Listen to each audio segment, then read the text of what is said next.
Trojan. Well, hey, everybody. Good morning. I hope we didn't start right on my F-bomb. That's okay. That was crazy. Yeah, it was. Hey, it's just for friggin' fun radio. What do you? And you know what? And it's Monday. Hold on, let me start. And we're live on the radio as well. If you want to watch video this morning, beware of like the first 30 milliseconds. Bad language was used. Yeah. It was like, boom. Good morning. Had no idea it was going live that particular fast. Normally, it's like an old 77 Chevrolet. It just, hey, man, you patting the gas. Isn't that weird? You did that the week that we're coming out with the new disclaimer. Yes. Wow. Yep. Somebody had sent me something. And you know, it's one of them religious freaks, and it was you preach all this happiness and positive, and you tell people that, but you sure have a potty mouth. And I went, you're effing right. Yeah, we all fall short of the grace of God. Well, I just don't know that language was under a big thing in my Bible. I don't recall. Let's see. Does the Israelites speak Israel? Well, they speak Hebrew. You get my point. Like, it's a radio show. It's supposed to be funny. Do the Spanish people speak Spanish? Yeah. I would like to meet somebody that can honestly say they've never said, a cuss word. How about this? Yeah, I mean, so me and the phone lady got into it one time. Customer service, sir. If you continue to speak to me that way, I will have to cuss. I will have to hang up. And I said, do you get smart aleck with the people speaking Spanish? She says, well, it's Spanish. I'm like, well, do you tell the German guy he can't speak German? Well, it's German. I said, well, I speak Cussanese. I'm sorry. Dang. This is my language. Dang, you went all Cussanese on her. Well, it just trips me out. And how about this? What if I go, sugar? If the intent is there, the intent's still there. Regardless of what the word is. Look, when my mother slapped me in front of the Magic Market for saying mother trucker, and I said, but it's not a cuss word. She said, it's the same thing. You meant the other word. So when we say, sheet, S-H-E-E-T, it's still the same word. It might be word substitute. Come on. When somebody says, oh, bless her heart, she just called her a biatch. You know that. Well, how about when you hear kids? Oh, bless her heart. Or in this case, if they were discussing Mike, oh, bless his heart. Beep, beep, beep, beep, beep, beep. Translation. No way, dude. Oh, what a poor, pitiful soul. No way, dude. Chicks dig me. Yeah. So they want to dig a hole to throw you in. Oh, while talking about that, I'm watching. Hey, Banshee go back to where you were fixing to go. Well, you kind of killed it. No, this girl I was dating, her son, and he was. You were dating her son. 9. That explains a lot. Does it? That explains a lot. What? I go to Westbury. Oh my God, Westbury. They make beer too. Yeah, Westbury beer and church. Cully, their beer is called Holy Cowballs. No, but her little 9-year-old son used to do this all the time. You're being a bee. Well, the first time I heard it, I popped him in the mouth. Right. I went, hey, we don't call our mom that. And he goes, what? I can't call her a bee? And I'm like, dude, you're calling her a, yeah. I'm not stupid. A biatch. We know what you're calling. And then he used to say a-hole. And I'm like, I'm gonna backhand you, dude. Man. Yeah. Parents said, look, my youngest is 13. And I say, look, you can say whatever you want. I'm not going to, because I know you cuss and all that other stuff.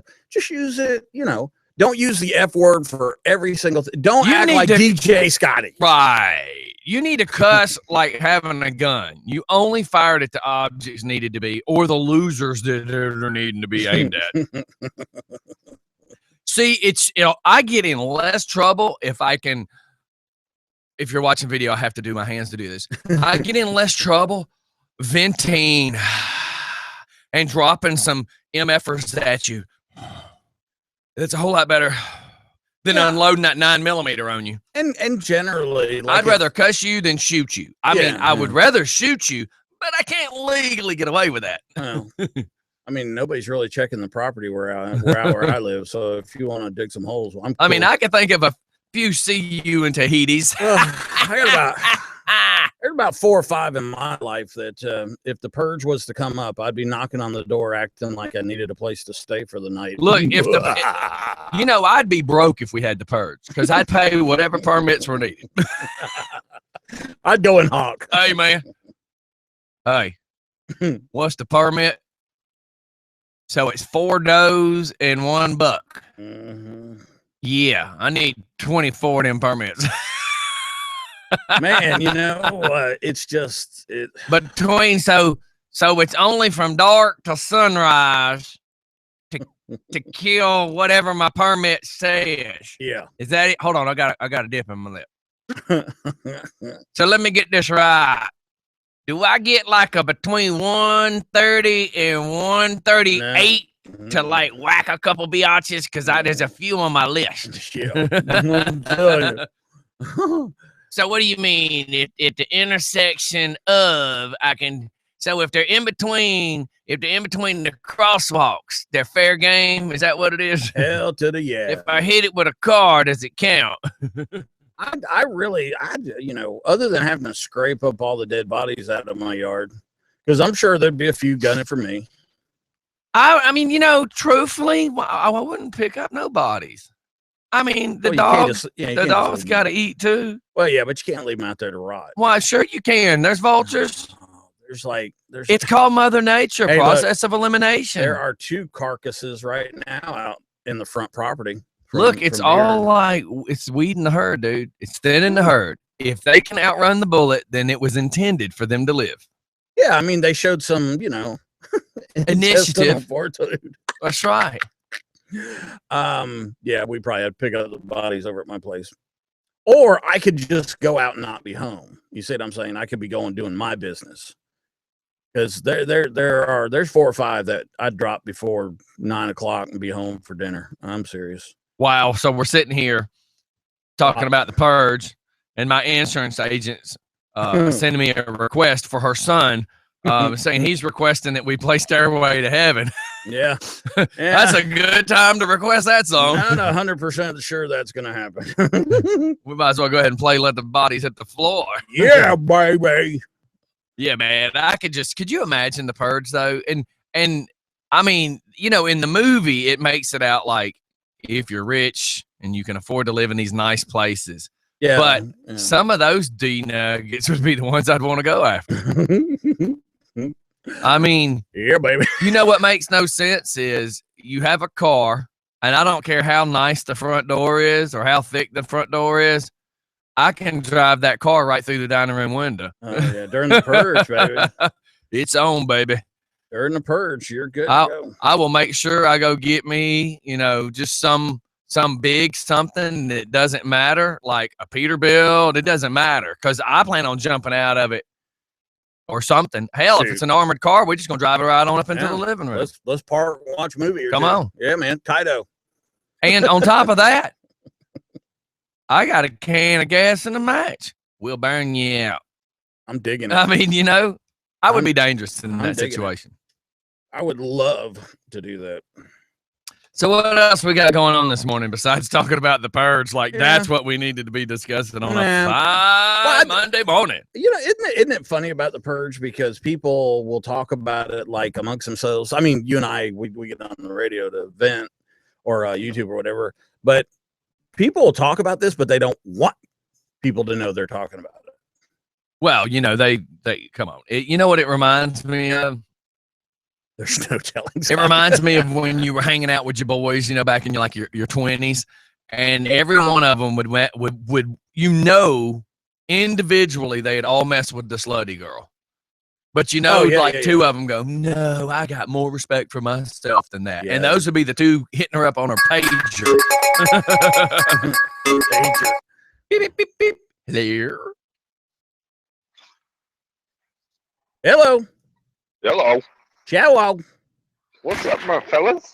What's up, my brothers? Did y'all have a good Father's Day? We did. How about you, man? Yeah, it was good. Went to church yesterday, and then went down and saw my dad. So, good day. It was a good day. Didn't have to use. Yeah, That's a as good far song as the to play. purge goes, yeah, there's quite a few people there to take out as well. Really? And then working my way down south to get near, Scotty and Tony and my pops down in that area, so we can finish off some other people. Whoa! Are you gonna purge on Scotty? No, I hook up with Scotty and What do you mean you hook up with Scotty? Hey, shut up, Mike. Quit trying to make it sound worse than what he's trying to say. Here's what I know. That sounds pretty bad. I could see it right now. The bus getting some, steel plates put on the side windows and stuff, and people hang out of little holes. You know what I mean? Oh yeah, dude, I would straight go hijack an armored truck at that point. Because I mean, you're already worried about killing people. You might as well go ahead and kill those fuckers and Hey! and take their truck so that you can sit there and finish off what you want to get done. Wow. So much That's for our my little thought. piece about, cussing. Yeah, really. Yeah, right. Hey, it's early. I haven't had my coffee yet, so What are you trying to sorry. say? I apologize. No, you don't. I just did. Shut up. Yeah, Mike, you're starting to get on that list again. Yeah, whatever. On another note for you guys, check your Ticketmaster accounts. Okay. They're giving out vouchers for free tickets Cool. because of how much they've price gouged people over the years. Oh, yeah. And I just checked mine just a few minutes ago, and I have vouchers for two separate events for 2 free tickets. Oh, awesome. And Yeah, because, man, the ticket prices have gotten insane. That's the thing I love about the Kid Rock concert. He's like, $20. That's what we're charging, $20. Well, for years, they were the only ones that sold tickets to us.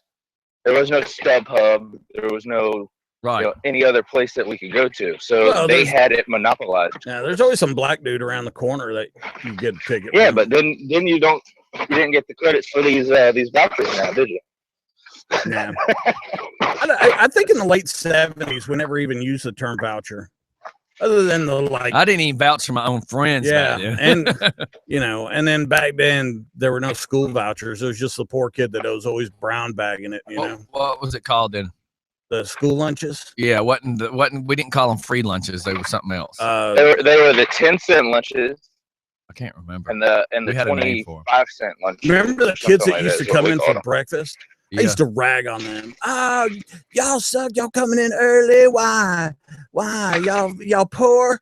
And then about 9:30, guy used to go, man, I wish I ate breakfast. That's right. Yeah, right. The bad thing is any of those you joked about were your neighbors. Yeah. Which means y'all grew up in the same place, from the same place. Oh, that's right. You went to the same school. We went to school. We walked to school together. That's right. But yeah, I just wanted to give you guys a heads up, let you know, check that out. Because, like I said, I just checked one of my accounts and I have those 2 free vouchers in there. Cool, man. Where you taking me? Check that out.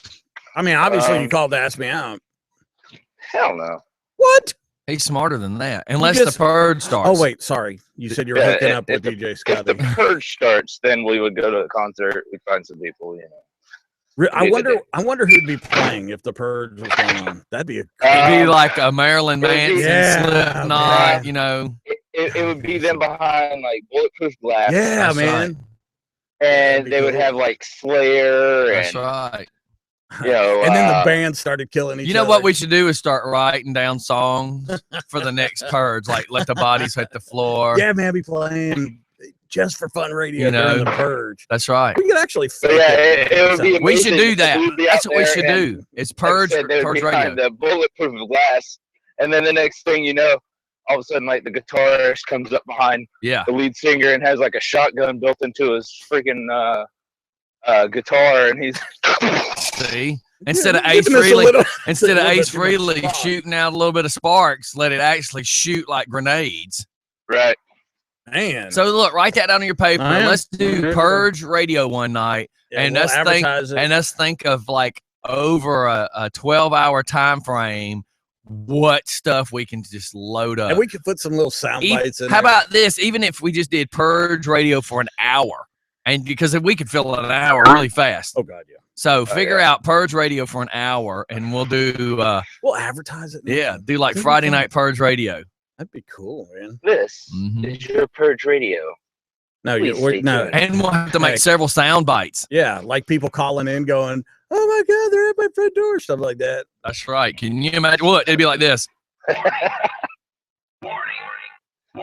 The Purge. The Purge will begin in 5 minutes. That's right. You have 5 minutes. Oh, we could at midnight. The Purge begins. Make sure you go and clear out all the toxic waste in your life. Act now. Get a twofer. You know what I'm saying. We have to kill one, get one free. That's right. Extra points. All right, fellas. I'm at the office, so I'm gonna hop off here. Stay there. We're gonna be purging here in a minute. All right. See you later. Cool. Later. All right. Bye. Act now at 9 p.m. Do not go to 10th and 14th. Yeah. We are launching missiles now. You know, that'd be a good way to spend it. Self-destruct sequence activated. In the air, you know? Yeah. Getting a 12-hour flight, and you could charge a ton of money. Wouldn't that be funny? Yeah, but then self-destruct sequence activated. Here we go. We're getting ready for the Purge, y'all. 3, 2, 1. Purge. Shiver me timbers. Probably shouldn't use the guy from SpongeBob SquarePants.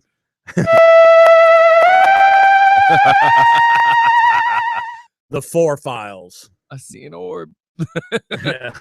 Anyways, what else have we got this morning? I know we're being stupid I'm trying to tweet on a fine Monday morning. Yeah, I'm trying to tweet out a little bit. So, yeah. Hey, and we're looking for an intern. Anybody that would like to. Yeah, we need especially summertime. Summer loving. It was a blast. Oh my God, my wife says I tuned in to hear Scottie and Mike speaking of purging. Yeah, man. Sounds like a disaster to me. No.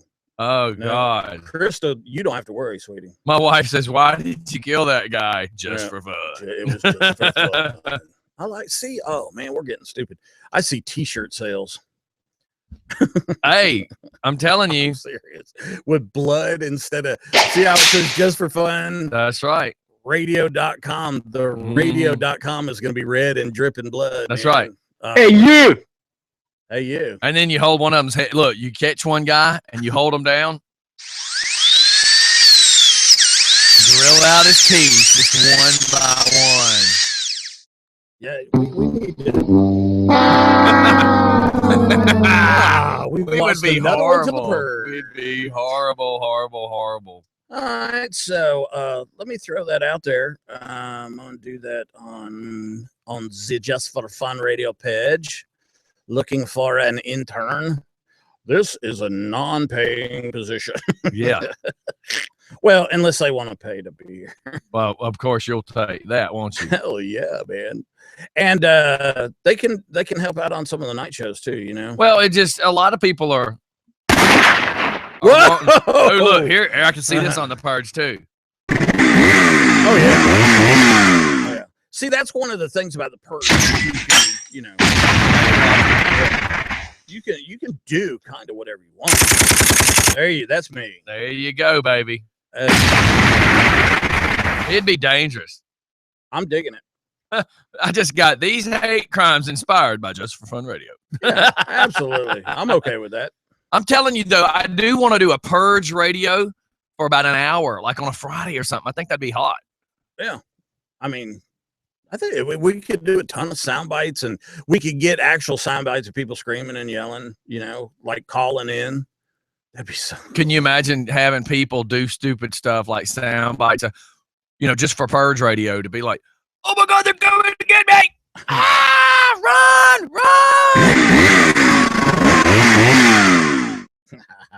We're having way. No, we are not fantasizing about a Purge, you guys. Oh, hey, but when's the new one coming out? Like I saw the first one play on like HBO or Showtime the other night. You haven't seen the second one? Yeah, I have. Oh, okay. I'm saying it was just on HBO again. Oh, okay. Or Showtime or Stars or something. I was flipping channels when it was on. The second one, the first one I dig. I love the first one. I need to watch the first one again. Yeah. I haven't watched it in a while. I figured it'd be fun. How about this? So we had to cut that tree down this weekend. And is that what that was? I was about 2 hours into it. Mike, you know, he was here, but for the listeners that don't know, I basically looked at everybody and said, all right, fellas, this is it. welcome to the middle age club, because this feeling that you feel now, this is what the hell it feels like when you get old. Yeah, man. Like none of us are. We were looking at Philip Snow's son going, I wish we were just his age. We still outworked him, but it's still funny because we would have loved to have been his age. We'd have been kicking ass, taking names. Hell, we were kicking ass and taking names now. Problem is, we was having to pick these people up out of the wheelchair to kick them in their ass. But other than that, we were still kicking ass, taking names. Where was No Show Rich? I don't know. He has a life too, you know. Oh, wait a minute. Now, if I don't show up for something, it's No Show Mike. And apparently I don't have a life. But now when Rich doesn't show up and I call him No Show Rich, you're going to defend him? Man, I don't recall what you're talking about. 2 interns. Man, dude. What? That's not cool, man. No, Jeff was talking about you in a pair of thongs, so I had to throw a little soundbite out. No, that's cool. That's cool. I mean, Jeff gave me a big old hug. He gave me a man hug. Did he give you a reach around too? What the hell? Yeah. I'm not lying, dude. You act all excited because he like touched you or something. Look, you haven't been touched like that since you were like 8 and at the Catholic thing. Yeah, I still got the uniform and all. I'm glad that you kept it for sentimental reasons. I gotta tell you, man. Did you put it in a bag like Monica? No, I didn't like do it like that to keep it so fresh or nothing. Evidence. Yeah. Okay. No. We rarely ever testify. Well, they just give you milk and cookies, and it's okay.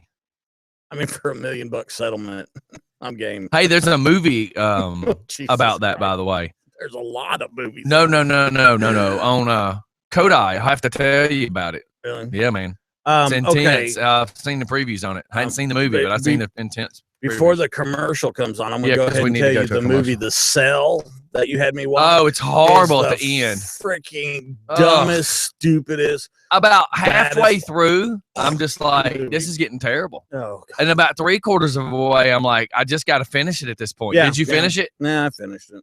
Is the ending not the stupidest ending of every movie you've ever seen? You know what? When it started to end, I was like, oh, you better not end like this. You better not end. Son of a biscuit. Yeah. The way it ended was absolutely disgusting. Pathetic.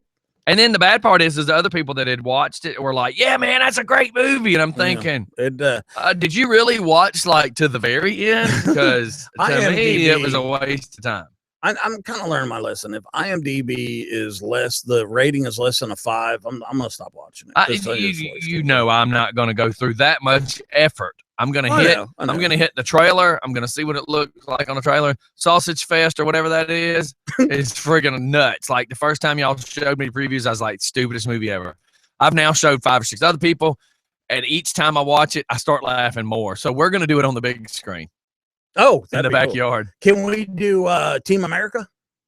No. Because no matter what, that's still going to stay a stupid movie. Man, you're mean, man. What grown ace adult will waste their time on that? There's a whole cult following. Man. Well, that cult is the same people that was in Waco, Texas, drinking that weird Kool-Aid too. Ouch. You know they all died, right? Yeah. Why can't the Team America people? Nah, man. They need to come out with Team America. That's a waste of a movie. Nah, man. That's some serious stuffage. Serious waste of film. And you know what sucks? We're going to commercial, but here's what sucks on that Team America movie. Some poor sap wasted millions of hours of his life to edit that garbage. Oh, he's made it back tenfold. You'll never make back that kind of time. Yeah, and he's made it back tenfold. Okay, let's go to commercial.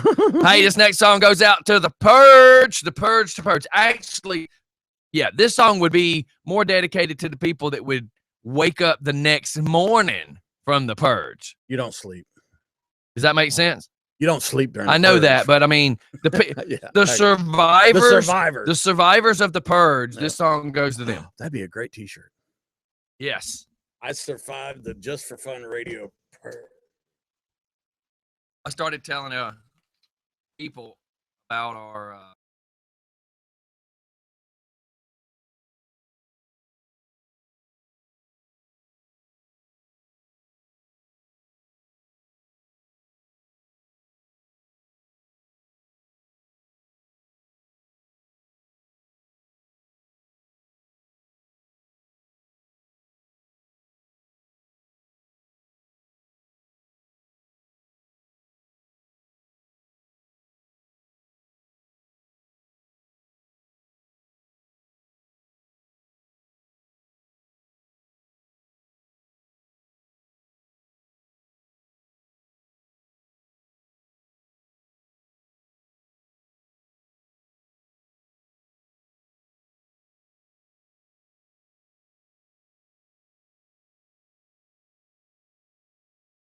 Okay. Sorry, you guys, but you couldn't hear that. That was classified information.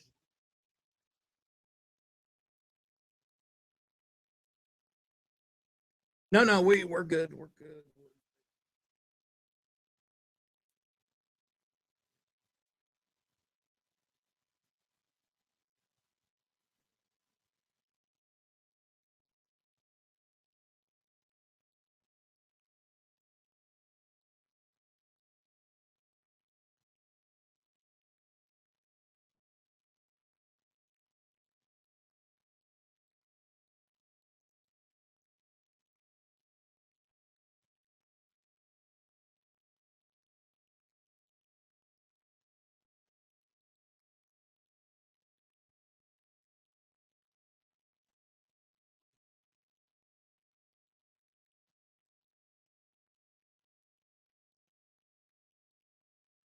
Two hands to hold my cup.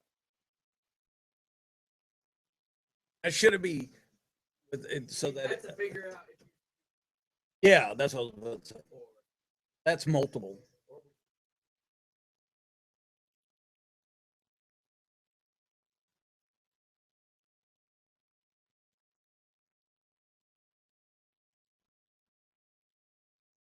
Well, yeah, but I'm saying two meanings. Yeah, but think about it. Oh, what it's called, like Ellen.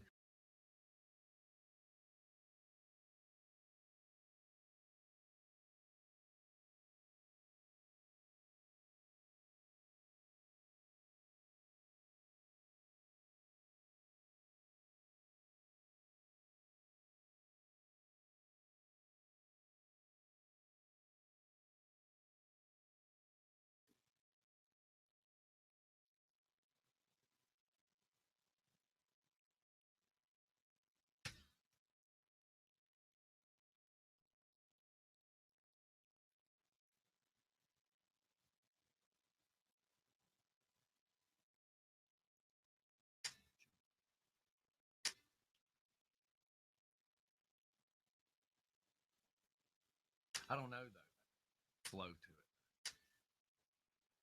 More the innuendo, you know. Yeah. Like have Oh yeah.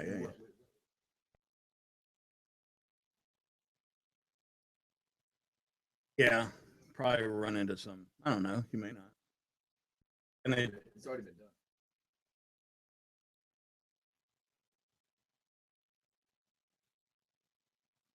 I don't know. But I look. I'm gonna leave that one up to you. Work on this. When you get it, let me know. You know me. I'm good at coming up with those. Yeah, and then we'll incorporate it. But right now, I'm working out the kinks.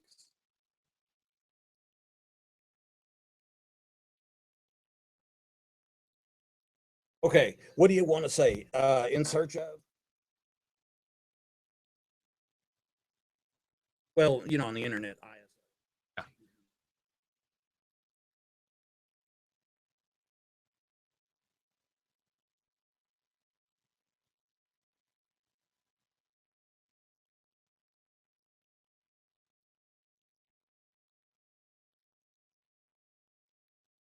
It wouldn't be a hate crime if it's a purge. At you, me, Us. You put either one of us. Because if you limit it to one, then who knows how many we will or will not get. got other stuff to do. I know. That's what I'm saying. Just But make they're gonna have to. They're gonna have to. right. It is. Yeah, that.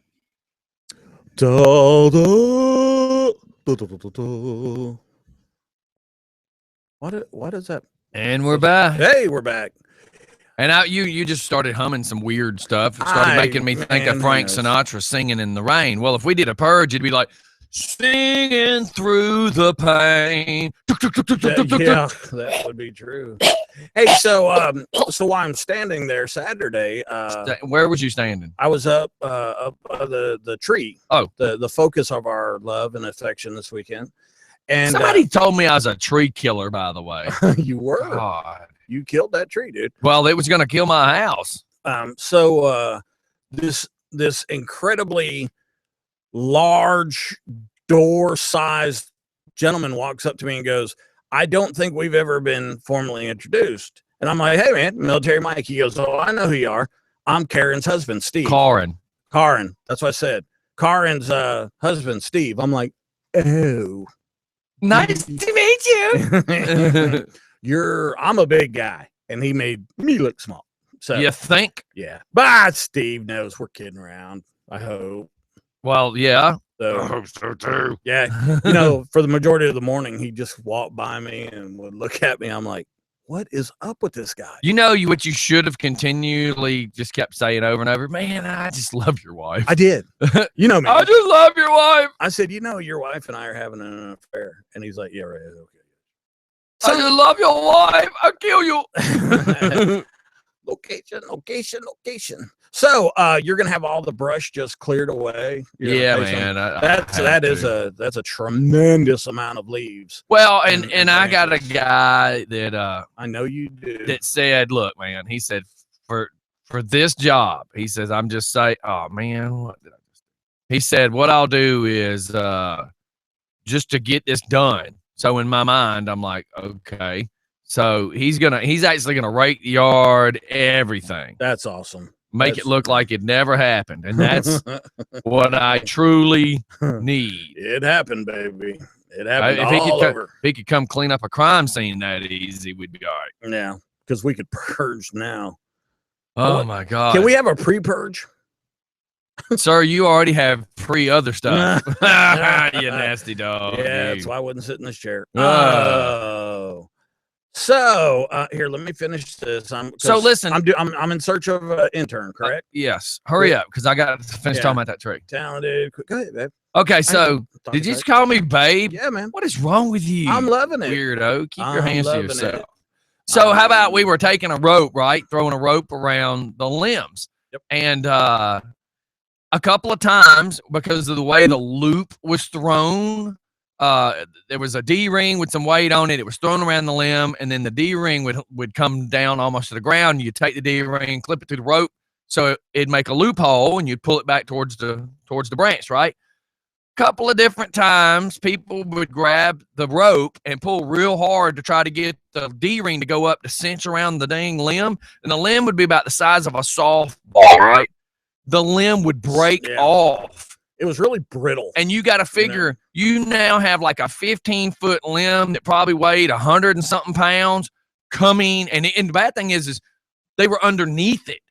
So as soon as you start pulling on it real hard, you could hear pop, one pop, and they would have to run because the branch was coming straight down. So there was times that when we were cutting these limbs off, like we cut one that was 12 inches around. Yeah. The saw only went in about 4 or 5 inches, and then the whole limb just started cracking and ripped. And we were like, if the tree was falling apart that easy, how did it already not fall down? It's unbelievable. It kind of helped hold itself together, I guess you could say. Well, it was one good storm away from just being a really, really, really bad situation.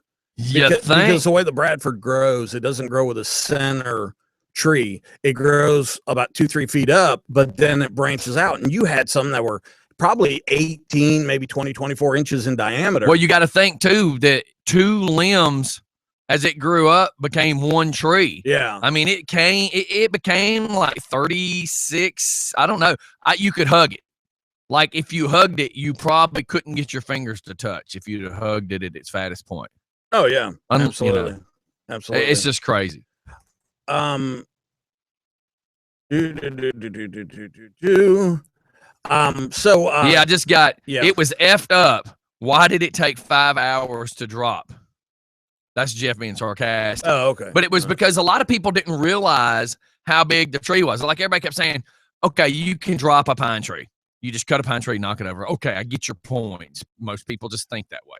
This Bradford pear went up to about chest height as one thick circumference, and then it just blew out. I mean, there was hundreds and hundreds of limbs.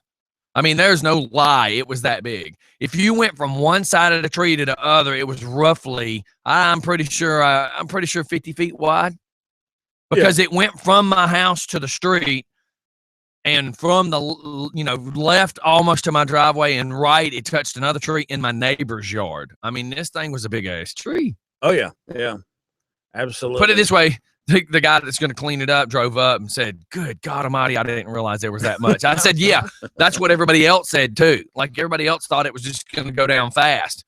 Like, drunk guy after a long night. No, it didn't go down that fast." Oh wow! What? I was just trying to paint a picture and illustrate the method of the madness. You did. Okay. That tree was on Viagra. Oh boy. So. Basically, I just got a text asking about what their responsibilities would be as an intern. And I'm not implying, and I'll make a note of that in the little thing here, that it is not a paying position. I can't speak for the future because the person's asking. Well, we're trying to grow. Right. Grow. So I don't know about the future. Right now, I'm saying we need a summer intern. Well, Stephanie, I'm not trying to dog her or nothing, but she's got Ashley. So 3 days a week, I can get good 3 days, but not all the time, because she's got to take care of Ashley. So that's where, when there was 2 females, it was always easier to juggle the days. Yeah. And I mean, it just leads to more stuff too. Cause, as we're growing and expanding and whatnot, it's nice to be able to share that with somebody. That will come up with new. Are you trying to ideas. land a date? No. Nice I'm just saying. Our days I'm just saying new and fresh that ideas go along with social media, because man, this is all changing so fast. Yeah, it would be great to have somebody that's into it. That's right on the moment with the technology. Could be talking to us about technology. Well, it's great if somebody that's actually interested in doing this. Yeah, if they're interested in doing it, then they love doing it. That makes the difference too. Is if it's something they want to do. Well, so just throwing that out there like that. I mean, and I think a lot of now, I don't know when I go on vacay if you're going to be able to tolerate working with Jeff for a week, but I think it'll be funny. Yeah, Jeff will be fun. Jeff gave me kind of an inappropriate man hug Saturday. I think morning. what he came and did to my chair down here was a little inappropriate too. Was that him? Yeah, he said he came and teabagged my chair. Oh wow, yeah, that's kind of weird. He said he just wanted to come down here and sit in my chair naked and touch all the buttons. It's kind of creepy to hear him tell it the way he told it, but hey, whatever gets your rocks off. That's okay. Let's see what we got. Nobody's even calling or texting over here. My wife and them are in some weird group messaging that I keep seeing just pop on by, but I'm not even gonna read it because it's something to do with somebody's ugly ace socks. Ew. Look! Oh my God, that was a long snake. Hey, how you doing? Yeah. All right, so basically, here's how the ad goes. Tell me if you want me to change anything. It's he died, man. But keep going with your ADD. In search of a talented, quick-thinking intern. Yes, I said intern. You must have reliable transportation. You must have a quick-thinking mentality. Learn about the ever-changing internet radio industry, live YouTube streaming, and streaming 24/7 music. Please contact Military Mike at twa2mm@gmail.com for screening and interviews. How's that sound? Sounds great. All right, I'm going to put a little parentheses. This is a non-paying position. Now, do you know how to pronounce this dude's name? He was the last person to play Scottie on the new Star Treks. Anton Yelchin. Yes, he was the one. Yeah. The way it reads, basically, they don't know for sure what happened, but I was wondering. Somebody found him. He had come home from working, because he's an actor, of course. He came home from working, and his car, I don't know if it was a stick or an automatic. I have no idea, but they said it was in neutral, and he must have been out doing something at his security gate where the push button is and the block wall where the gate mounts, and they found him pinned between the car and the wall, and he was deceased. Wow. That is so sad when they said he was working on a new TV show that was coming out. Of course, there's a new Star Trek coming out. Mm-hmm. I mean, it just sucks. The new Star Trek's already done, though, right? The filming? I would assume so, yeah. That's just waiting for I don't editing. being released. And I, you hate to see that. Something, and a lot of research this weekend on the Orlando thing, and I'm not going to get into my conspiracy stuff, but I'm going to get into my conspiracy stuff because something's not adding up, dude. There's a lot of things that aren't adding up right now. On what? The Orlando shooting. Oh yeah. Sorry. I am so thoroughly confused at this point because I'm trying to stick with, how there's so many news outlets covering these type of things, and there's so many bogus ones. So I told myself that I was going to go with just two mediums. One is PBS, because PBS News Hours I think are pretty good. The other one is OAN, One American Network, and man, even these two, what I would refer to as reputable media streams, mainstream media, are contradicting themselves now. Why is it so hard to get these stories straight if it's true? The problem is it's just so much information that's going by. You know what I mean? Yeah, man. The other problem is and I know that there's going to be some people that's not going to want to say they knew something and then come to find out they did know something. It's just all kind of part of that, hide what you know, hide what you don't know. Don't acknowledge that you did anything or knew anything, because then people are going to be pressuring you for answers. It's all smoke and mirrors. Something's weird. Something is amiss.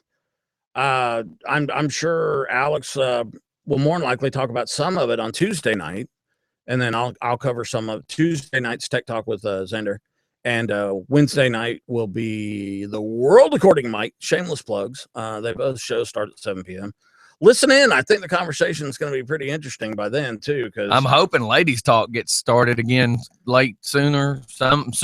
I was going to say been missing it lately, but that's what I meant. Soon. Yeah, and people. There's a lot of women that would absolutely refuse to come on my show that would love to come on her show. So yeah, because in your show it would be the World According to Molestation. Yeah. I mean, generally something inappropriate is said on you'd my have show. to you'd have to play Keep Your Hands to Yourself if they came on your show. So you would just have to try to play that game. Keep Your Hands to Yourself. I've often played that by myself. Ooh. No, I'm saying I played the game.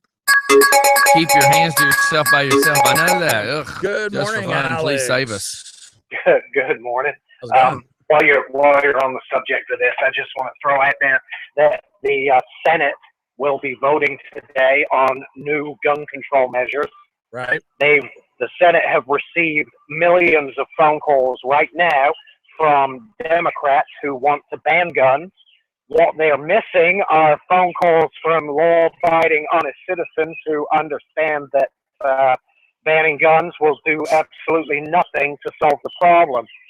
So the phone number, if any of you want to write this down, is 202-224-3121. Your two senators are Johnny Isakson and David Perdue.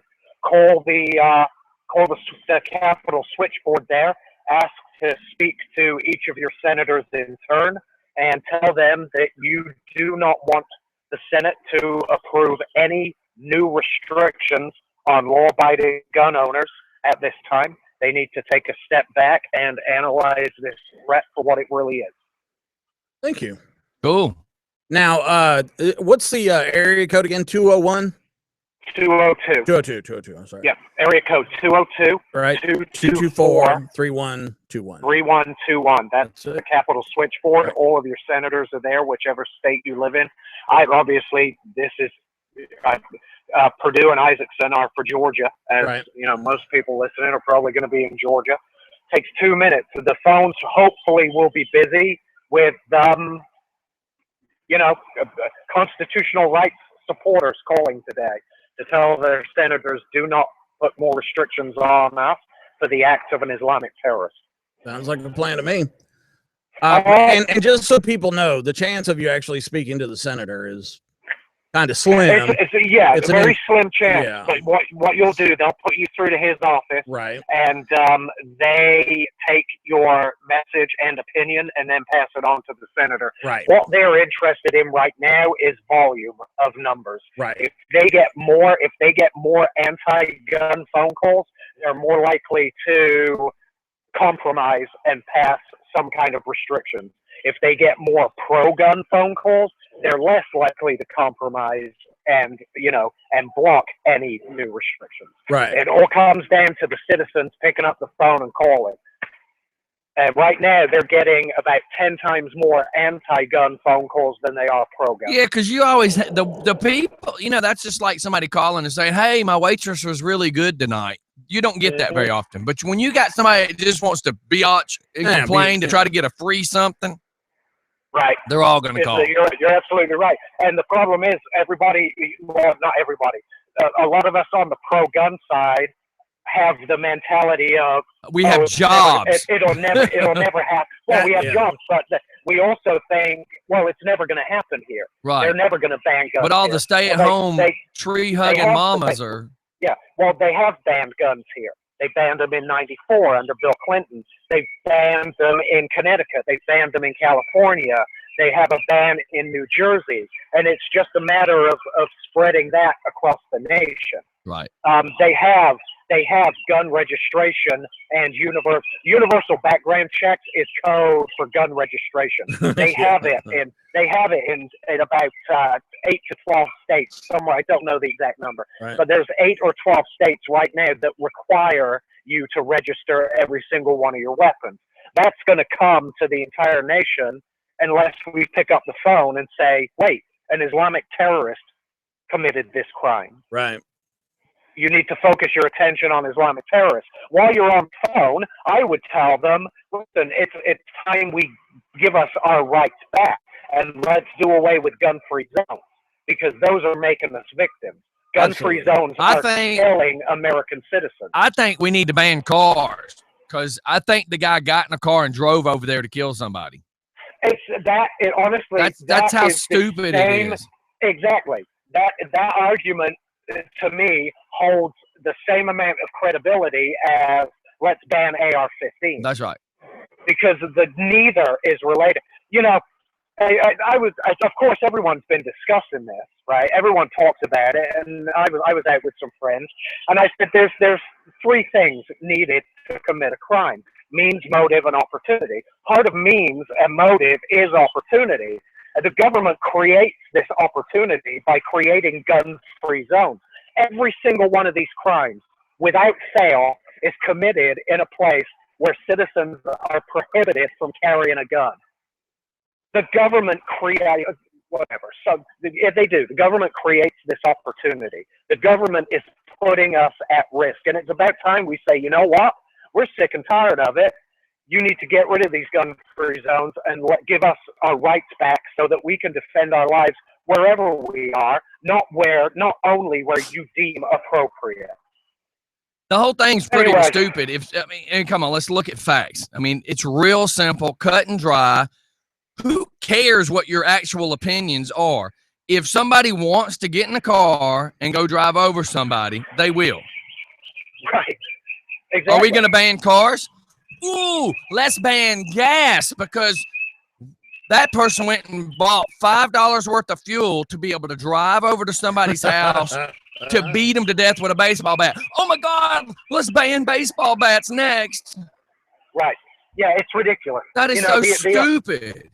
There's only one thing that matters. In a situation like this, there's only one thing that matters, right? Because we're never going to deter it. England, Australia, everywhere that's banned guns, Canada, well, sort of in Canada. Well, look at Australia. They've already had issues where when you started taking guns away, what happened? Exactly. Everywhere that's banned guns, you've seen these massive increases in crime and even in gun crime, strangely enough. So the same will happen here. They start taking them away. Well, then you're left with, who was it? It was, I think Clint Smith said, when something like this happens, you have the rest of your life to solve the problem. How long that is determines on how you address the problem. If you have a gun, you may live a good, long, healthy time. If you don't have a gun, the rest of your life might be 5 seconds. Well, what I love is all the dumbasses. I love all the dumbasses that say, well, let's pass these laws so people can't have guns. Okay, when you let me just put it to you as stupid and simple as possible. A lock on a front door only keeps the honest people out of your house. Right. Because a crook is still going to kick in your door. He's still going to come through your window. He's still going to get in your house. Right. So you can pass as many gun laws as you want. Homie that's robbing the girl down the road is still going to come up with a gun. Right. It doesn't matter. He's still going to come up with a gun. That's why today it is critically important that everybody pick up the phone and call the Senate and tell their senators no more restrictions on law-abiding gun owners.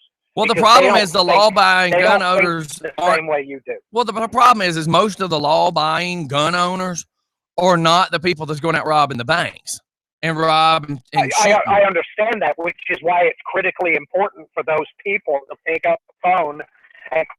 Yeah, but the problem is those cats ain't. They don't. Man, those guys are making secret handshake and back wall behind the closed doors. They're doing all that hoodoo.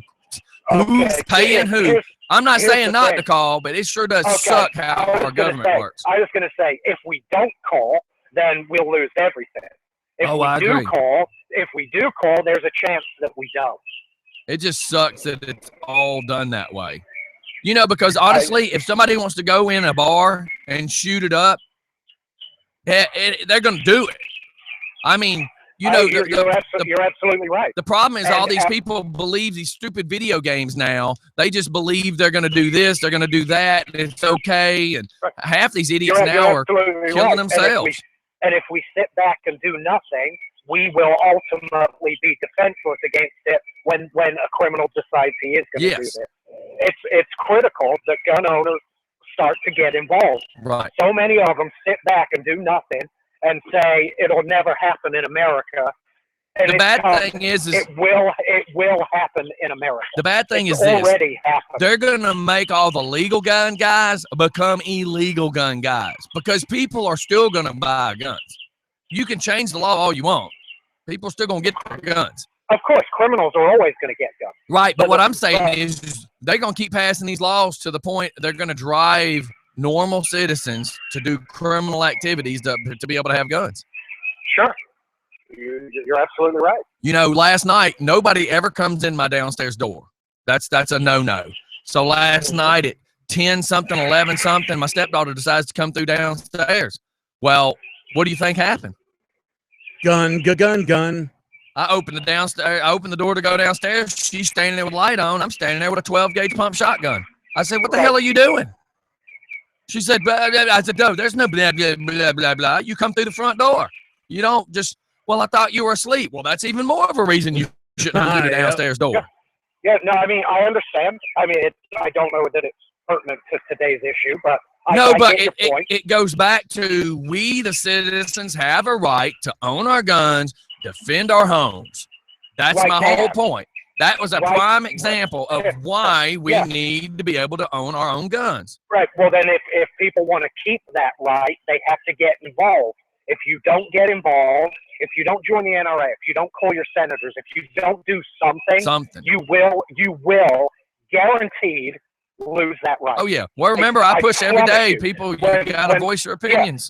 When I hear people say it'll never happen in America, I'm afraid they're wrong. It will happen. It's happening every day. Look at California. Look at Connecticut. Look at New Jersey. Look at Chicago. Look at D.C.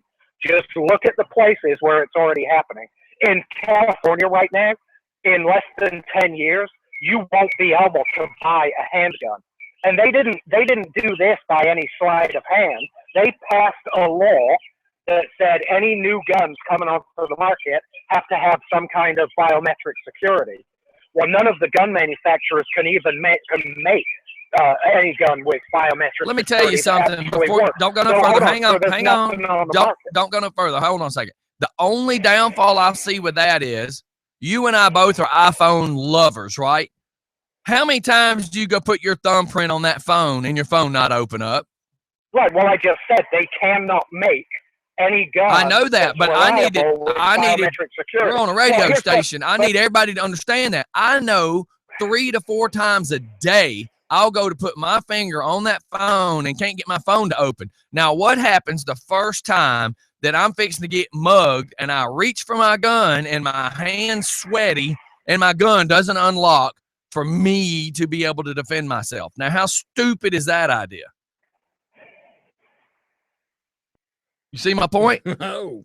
You got all of course I see your point, but can I finish now?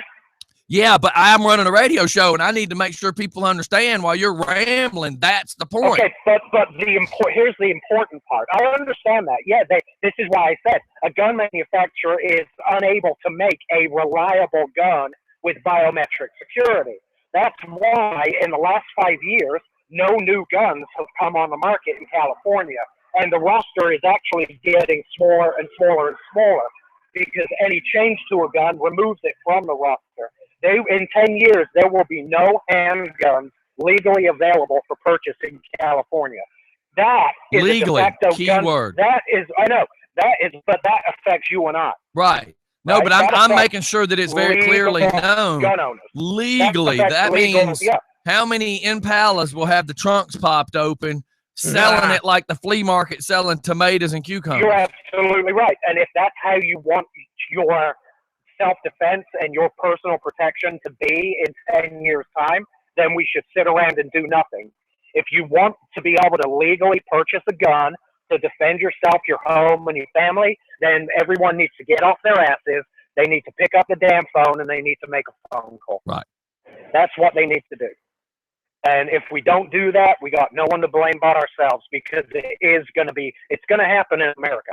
People, it'll never happen here. Yes, it will, and it's coming, and it's spreading across the nation as we speak. We need a president with some balls to start standing up and making some better decisions for us, because where we were as far as being a proud state, I mean, being ballsy like we were in the 60s, we're not that anymore. We are weak and pitiful. Dang. I mean, it's kind of true. We sit back and we let our government do whatever the hell it is they want to do, because we no longer get involved. That's right. Well, and that's the problem. Without citizen involvement, we're screwed. That's right. We've all become wussy. We've become a wussy-fied world. Let's just go with that. All right, brother, I need to shoot off to commercial. We also now think that, I'm going to post a meme on Facebook and that's all I need to do, and that's bullshit. Right. Sorry, pardon my French. Yeah. But that won't get you anywhere. That's right. You know what I mean? Putin's going to come put a foot in our butt before it's over with. That's where I think it's going to happen. Putin, what he's doing, if y'all remember correctly, we became stronger in the 80s when he was becoming weaker over there. Not him per se, but them. And now he's just sitting back watching us. We're going to self-destruct. While he's going to secretly just keep getting bigger and bigger. And the guy with Korea as well. Give me a time. Well, I mean, you know what I think the biggest threat is, and I'll talk about it more on my show on Tuesday. All right, brother. Well, thanks for calling in. Threat, obviously, is radical Islam. Yeah, I know. I'll talk to you guys. Yeah. Okay, we'll see you later. See you guys later. All right, bye. Hey, dude. All right, everybody. We're fixing to go to a commercial. Hang tight. It's just for fun in the morning.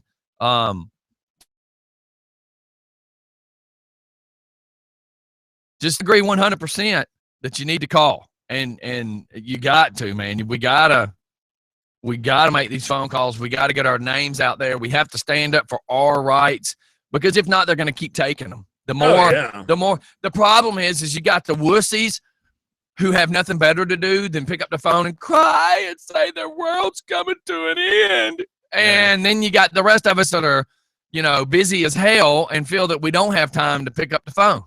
And that's where we're getting screwed too. Us hard workers are letting it happen behind our backs, and we're not even paying attention, really. Yeah. Go ahead. What was you going to say? Well, I was going to post something on the Just for Fun page here with this information, the 202 number, and tell everybody to call on. That's about 12,000 something million bazillion people on ours. I'll throw it over to the Foxhole. Give out Support the number Network. again, by the way. Somebody, a listener's asking for that number to call. Okay, and I'm going to post it on Facebook, but right now it's 202-224-3121. Now, we have two that you can talk to, Senator Isaacson and Senator Perdue. Call them up. No reason to be mean. It's more than likely just going to be somebody who works in the office there, but just make it short and simple and just say, you oppose this. You oppose the gun bill, and tell them you want your Second Amendment rights back. All right. And seriously, I think, Alex's passion shows how important it is to certain folks. But I think we are the folks that I've been shooting a gun before I can remember. Dude, 10 years old. I mean, I was shooting before that, but at 10 years old, that's what we did. We'd go out to the pasture, set milk jugs up on top of the fence post, and target practice. Man, 22s. You used 22s. That's what we were shooting. Get a box of 22 ammo, That's right. 100 rounds for $1. And you could buy it at the convenience store. So, my kids all learned to shoot at 10. That was the age. When I was teaching as a firearms instructor, usually 10 if the child was mature, or 12 if not. And generally, whenever you put a firearm in somebody's hands, one of these so-called whatever, you'll be surprised. They find out that there's a lot more to it. You know what? The conversation I had this weekend was about the magazines. Why do you need 30 rounds? I said, why do you need to take away my rights? They said, no, we're not talking about taking away your rights. We're talking about why do you need 30 rounds? I said, the amount of ammunition I carry has nothing to do with the fact that you're trying to take away my rights. And they're like, do you feel you need to defend yourself? And I'm like, every day. I'm an easy target. Big fat guy with a bad limp. Psh, look at that car. How come nobody's knocked me in the head and carjacked me? The thing too is nobody thinks about it. They just had some people walking out of the restaurant right at West Paces Ferry, where everybody thinks, I mean, you're down the road from the governor's mansion. Down the road from the governor's mansion, and they got carjacked. Mm-hmm. You can get robbed anywhere. All it takes is one dumbass and opportunity. Well, or you not paying attention, walking while texting and not looking around your environment. Getting out like at the Chevron at I-20 and Salem Road. A guy gets out and leaves his car running, so his car gets stolen. I mean, this happens. This happens more than you can imagine. The drugstore's getting robbed.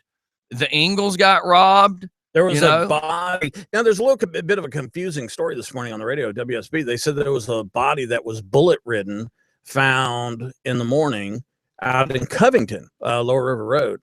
And I heard the story last night, kind of early evening. So the body must have been found. What are we talking about Saturday again? morning. A body riddled with bullets, and they're where? Covington, Lower River Road. Yeah, that was a Spanish descendant fella. Now, what did they say? They find it at like 5:30 in the morning. Yeah, but it had to have been Saturday morning, not last night. I don't know. I heard the story. I just saw it this morning. But here's the thing. Do you hear what they said? No. One of the windows on his Explorer is going to be broken out because they found glass. Right. It was a carjacking. Maybe. Yeah. I mean, it was. I mean, it sounds like it. But you don't know. The whole problem is when it gets into these situations, you don't know. Yeah. That's the whole problem. I guess the thing I'm trying to say more of anything is if somebody comes, well, nobody's going to try to carjack me, I can assure you. But if somebody came up to me in my new Jeep and tried to carjack me, what do you do, man? I mean, here's my thing. You have your firearm right there. I feel like we are now. Are we stuck? I'm sorry. No, that's not. I have it so the chat can be seen. That's what. So this is moving. I feel that we're going backwards almost. Like we are becoming the Wild West all over again. I agree. I believe that it's our slack ass laws that have caused these problems. And it's not the laws per se, meaning the gun laws. But what I'm trying to say is I feel the punishments have become so weak and the criminals have become so many that's where we are. So in other words, violent crimes, cut a hand off. People will quit doing violent crimes because they're going to be scared they're going to get their hands cut off. If you rape somebody, your junk should be cut off. I bet the next guy that thinks about raping might think twice.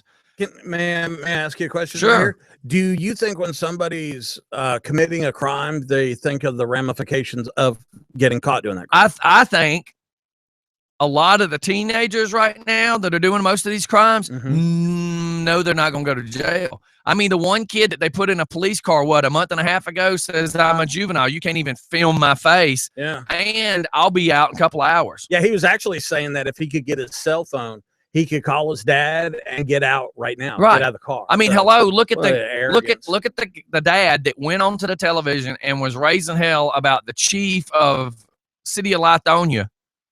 He chokehold my kid. Well, your kid kicked the chief while the chief was trying to arrest him. But he chokehold my kid. Your kid was breaking in someone's house and was caught. Okay. Was fighting with the police officer when he was getting arrested, and you are pissed.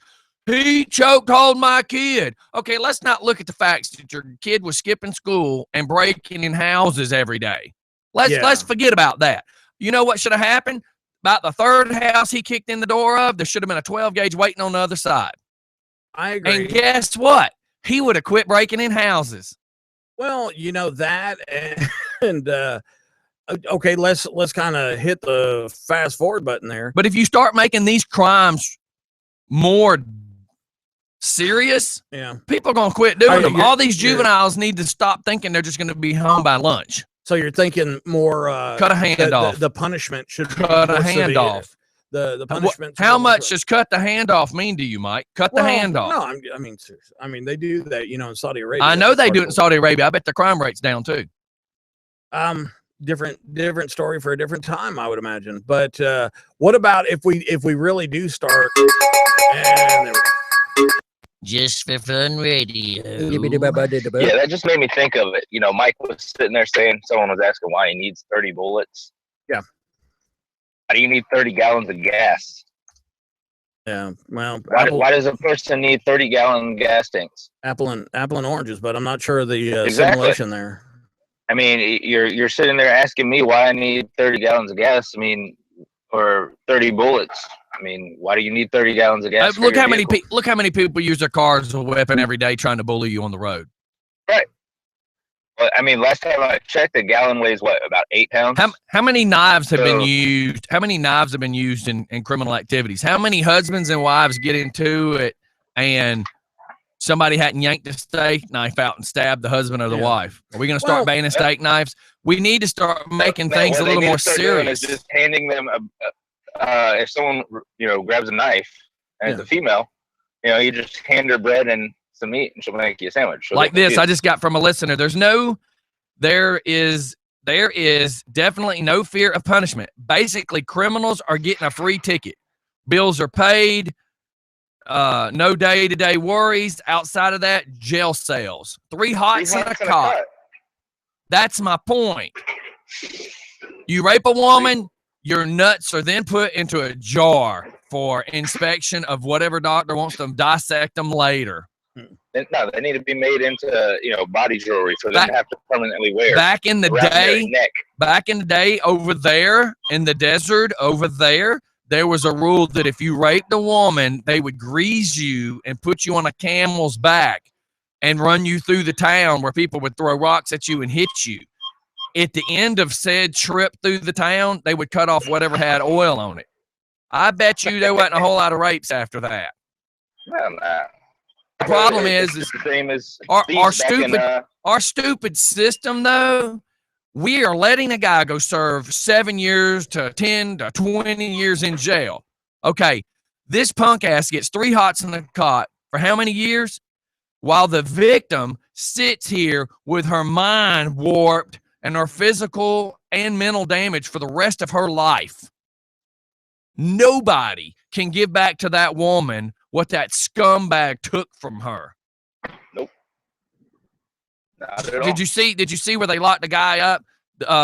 There's a KIK, kind of like an Instagram or something like that, KIK Messenger or something. The little kid. So yeah, 12-year-old talking to a 36-year-old male. The 36-year-old male convinces this 12-year-old boy to go meet him at a gas station. The problem is this. Once the stepfather realized this guy was talking to his 12-year-old, he picked up the phone. He saw pictures where the 36-year-old male had sent the 12-year-old some genitalia pictures.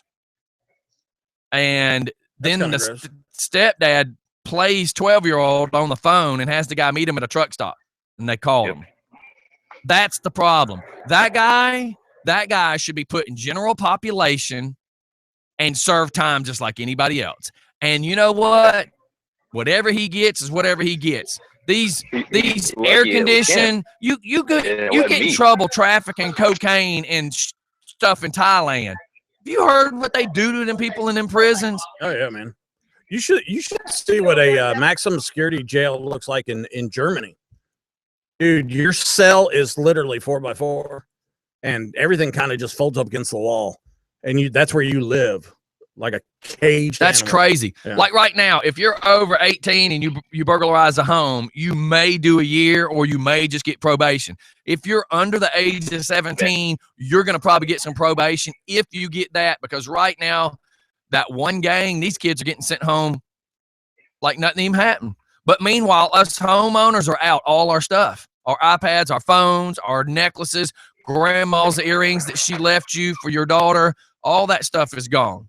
Well, if you ever visit a third world country, you'll notice that all the houses and whatnot have built walls around them, and they become compounds. And the reason for that is the belief that if you leave it unattended, and I pick it up, it's mine. So they wall everything up. If we're talking about this kind of stuff, I think the biggest deterrent in the world that we can possibly do to stop these petty crimes, stop these teens and all that other stuff is put a gun on your hip. You see what I'm saying? You are not going to hit my house. Yeah, I mean, me too. I mean, I'm at the gas station right now. I got one on my hip. I go to the bathroom. I got one on my hip. Yeah. When I walk into the office, I got one on my hip. Every day, all day, every day, I have my. It's just like my cell I know. I felt naked the other day. I left the house without it. Now, here's the crazy thing: is that let's say I work somewhere. It's my constitutional right to own a firearm. I am licensed. I've done the permit thing. Okay, so I've been vetted, and I go to work on a daily basis. But I can't bring my firearm in my place of business or have it in my car on the property. Almost every business in the world right there is violating your constitutional right, yes, to defend yourself. Yes. But who says you can't? Oh my God! Every place I've ever worked, other than the Army. Yeah. Corporate America says you can't take it to the armory. Oh yeah, yeah. I mean, you cannot have civilian weapons. Right. Let me tell you something. I knew a guy that was an off-duty police officer that was serving with me, and we were doing a presentation down in LaGrange, and he was in uniform, but he still had his backup weapon up underneath his ACUs, his uniform, and somebody saw that, and man, they pulled him in the office. They made him take it off. And this was an off-duty police officer. Isn't that crazy? Yeah, man. I mean, sure, why not? Like Alex said, the destruction or the disintegration of our rights, it's already occurred. I mean, right. Now they're just fine-tuning it.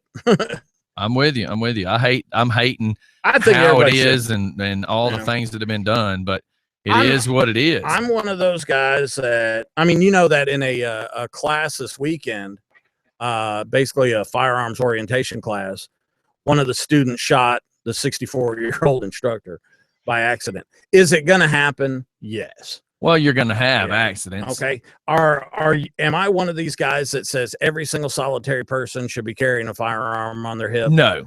Well, yeah, I kind of am. No. And I don't even believe people need training, because that's going to be God's way or Mother Nature's way of weeding out the stupid. The problem is you start putting a gun on everybody's hip, you got to worry about the Wild Wild West happening all over again. Bring it. Did you spit on my shoe? I'm Bring gonna it. kill you, boy. Bring it. I'd rather it be in the light than in the shadows. So, That's just me. But I say put a firearm on everybody's hip, and I guarantee it will limit. We'll get rid of some of the stupid. There are going to be bodies. Well, see, if that's the case, though, then you're putting it into these radical Islams that are coming over here. Hell, well, what else do you want to do, man?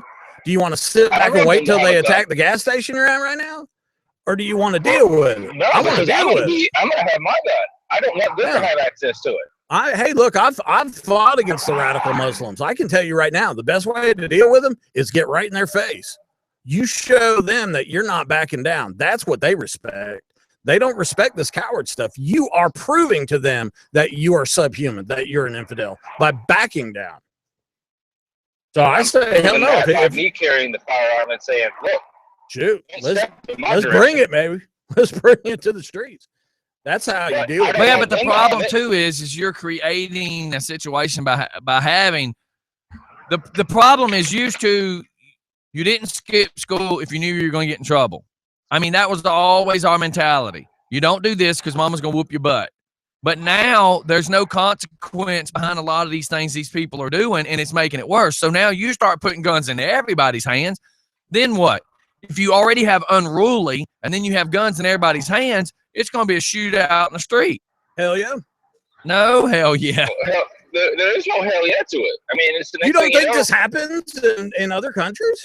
We're supposed to be civilized here. It already happens here. I know. We have shootings every day in America. I know. And people sit there and shoot each other. Heck, there was a little kid in Southwest Atlanta. He was standing at the ice cream truck waiting to get an ice cream. Yeah. And two guys got into an argument, and a bullet ricocheted off of a car and shot him in the ankle. Yep. An innocent bystander. It happens. Happens, though. And unfortunately, that goes back to, you want to believe that the consequences – say you're an illegal person with an illegal firearm.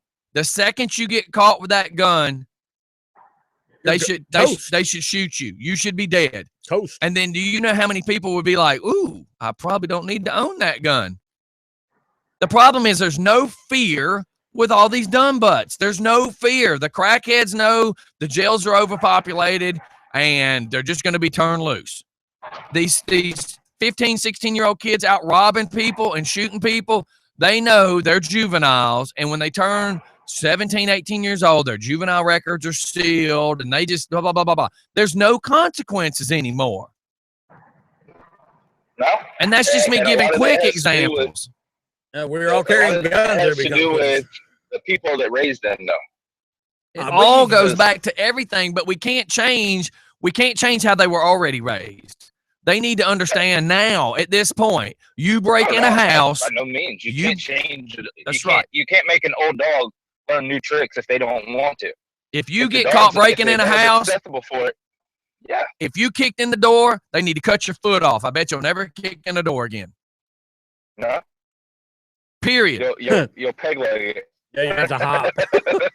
if come on, there needs to be stiffer consequences behind what's happening. And am I making jokes and making light of it? Yes, but as long as the rapist just sitting with 3 hots in a cot, they don't fear what they're doing.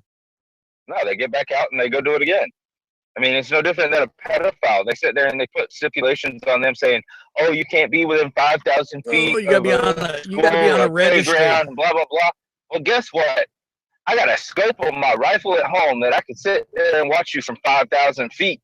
And watch and see you pick your nose and tell you what color it is. And so you don't think they can sit out there and say, hey, I want to watch and see what they look like and what they're doing, and then I'll take it from there. There just needs to be tighter consequences. The dude that got caught yesterday, or whatever day it was, where he was already in the shower at the truck stop waiting on the 12-year-old, that guy, if he would have known if they catch me, they're going to shoot me and leave me laying in this shower, he might not do it. That's why I said he's lucky he got off of that. Because had it been me, they'd have been having to call another set of police to come lock me up. There's just too many. The crap out of them. There's just too many tree huggers going, but what about the victim's rights? Or how is he a victim? Was a kid. Well, that's what I'm saying. How is he a victim of the cops when he was fixing to victimize a 12-year-old? Who was the real victim? In that case is the person on the other end. Right. He just became the victim because the stepfather took control and found out that his son was being victimized. Here's my problem. I'm watching Alex type something. Here's my problem. I don't care what you believe your constitutional rights are.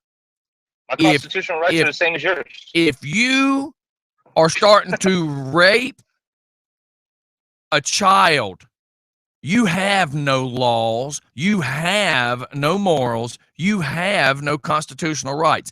The second that you attempted to do that to a child, they should execute you on sight. Period. That's disgusting you and guys, horrible. You guys are okay with all this street justice, killing people on sight and all, but you guys don't want everybody to have guns.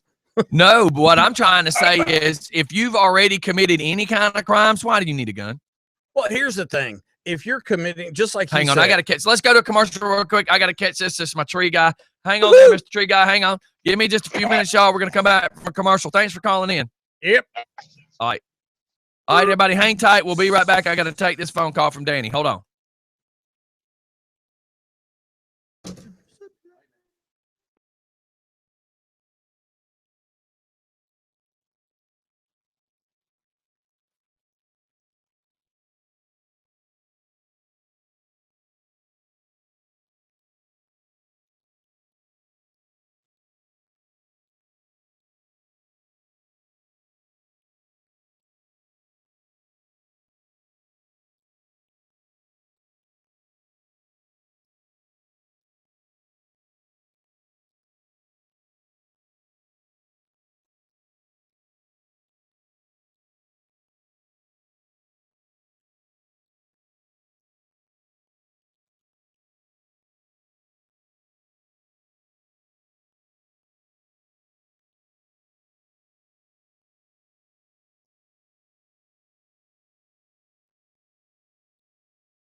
Got Alex that's supporting everybody have a gun, but then when I'm yelling consequences, he doesn't agree with my consequences. And I'm not knocking him.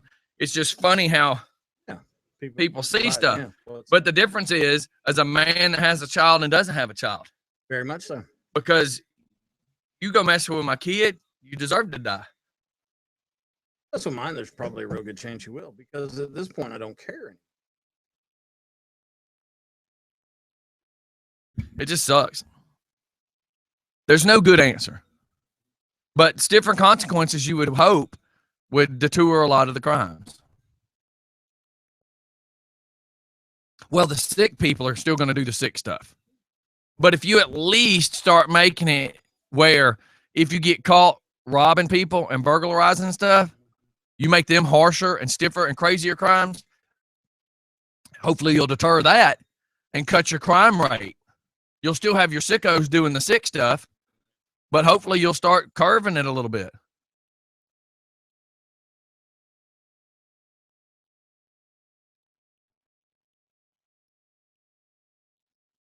I bet you Soviet Union. You don't carry with. Yeah, but you didn't act stupid a whole lot over there either because they just smoke you.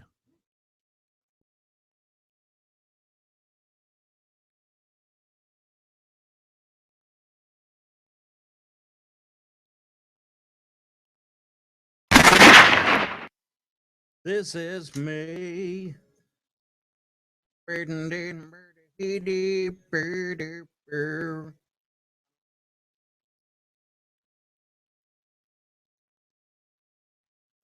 What else we got today?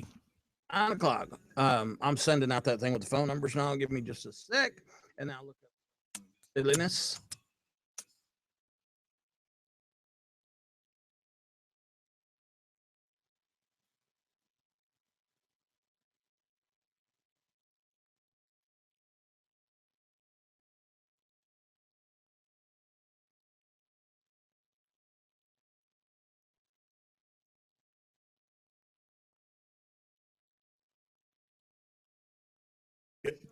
Just for fun.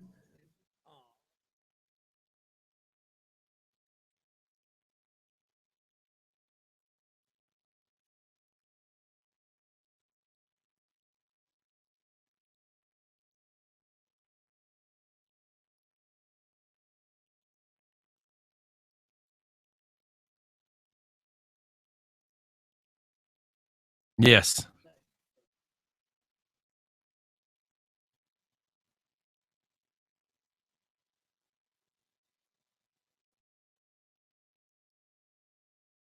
Hey, bonus round. Dude, we're about to get big.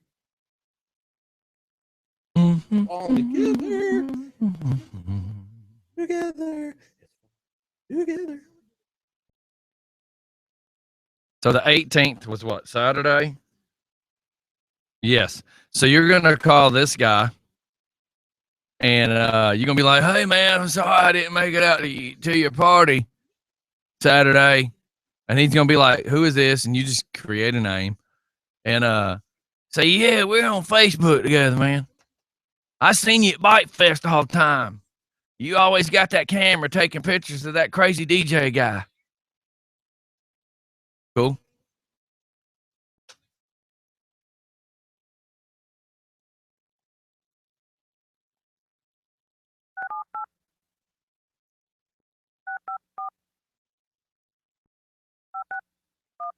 And then you can bring up, look, then you can bring up Sherry and say, yeah, man, I've been following that girl Sherry a lot. And I saw where she was hanging out somewhere and said she was on the way to your house. So I knew I needed to be there. His name's Mark Bird. You ready? Oh, and we're live and we are back. We're fixing to pull off a phone prank. Are you ready for this? I'm ready. Now, was it his birthday party? Yes, his birthday party was. Because hers was Friday, wasn't it? I called her Friday. No, I don't remember what day we called her. Hers was last week sometime. Yeah. I think. Pull up his page again. That way we can bounce between the two. But you'll never forget Sherry's name. You got hers. Yeah, his birthday was the 18th, so that worked good. And he was having a party at his house. All right. Am I trying to piss him off? Trying to make him laugh? No, you just try to make them laugh, but you just start saying, "That's no fun." Yeah, but you'll start getting them because you'll start saying, "Yeah, man, I got a thing." See, what you do is you bring up Sherry, how you've been stalking her page, and you've been stalking his page. Well, you've seen him at all the Bike Fest taking pictures. Oh, and then when you know you're starting to wrap it up, you start bringing up taking pictures of the DJ. And then hopefully he'll put one or two together. But if you bring up Sherry, you see this blonde right here? Yeah. This is his daughter.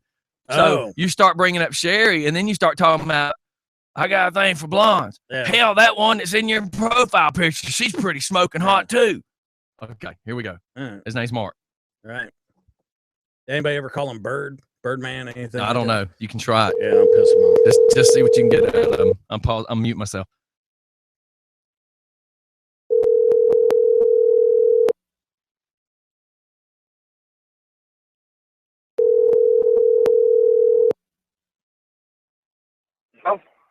Birdman, what's up, brother? Oh, just rocking and rolling. I hear you, man. I hear you. It's cold, man. I am still lit from the weekend. Oh, don't feel bad. Hey, man, I didn't get out there. I apologize. I mean, Sherry, man, she's been like partying all weekend because of her birthday, man. That chick can drink. Yeah. Whew, good God, man. So what's up? You at work today? Yeah, I'm running to Memphis. Oh, hell yeah. Hell yeah, man. I've been with that blonde party and God almighty knows. Now, I've been checking her out for a while, you know. That's how I knew it was her birthday. Yeah. That's cool. You feeling good? Did y'all party? Did y'all be all party this weekend? Yeah, I partied too hard. I know the feeling, bro. I know the feeling. I am still stinking of Budweiser. Well, mine's apple pie moonshine. I drank a quart and a half. Where you getting that from? My brother, Is he making it or buying it? he makes it. Oh, man.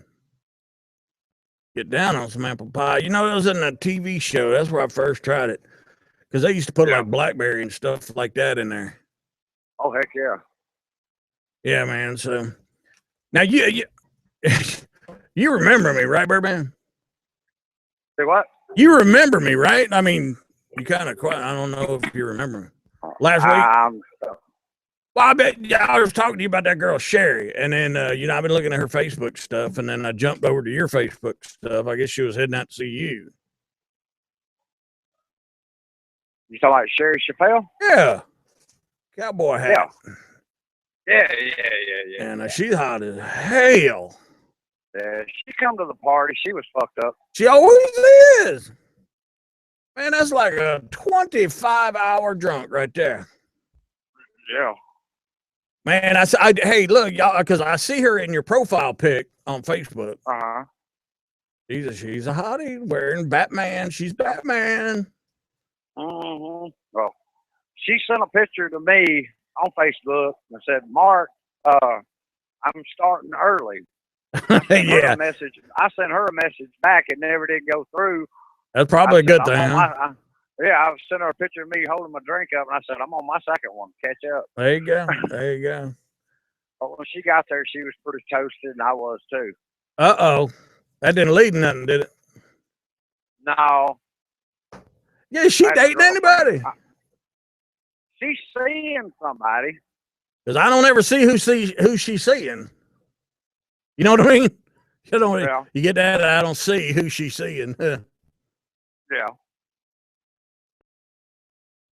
All right, well, man, it's like you don't remember me, man. It's like you don't remember me, man. It was a rough weekend, dude. I know. I know she was celebrating her birthday. Yeah. Yeah. Well, that was last week. Was it last week? I thought it was this weekend. Damn, my weekends are running together. That's what happened. Yeah. Well, no, hers was last weekend. Oh, okay. All right. Yeah, because I was doing her carpet. You remember when I was doing her carpet? That's how I met her. Oh, okay. Okay. So yeah, I guess that's. I was calling too. Hey, you guys need any carpet work done? I ain't got nothing to do this week. No, I sure don't.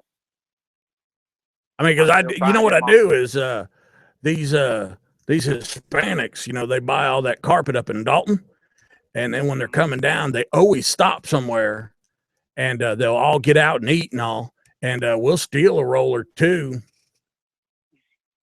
And then I just go and put it in people's houses that I know.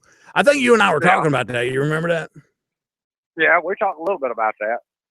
Because my uncle's gonna lay carpet in the house I'm moving into, but he don't have nobody working with him and won't have nobody do any work for him.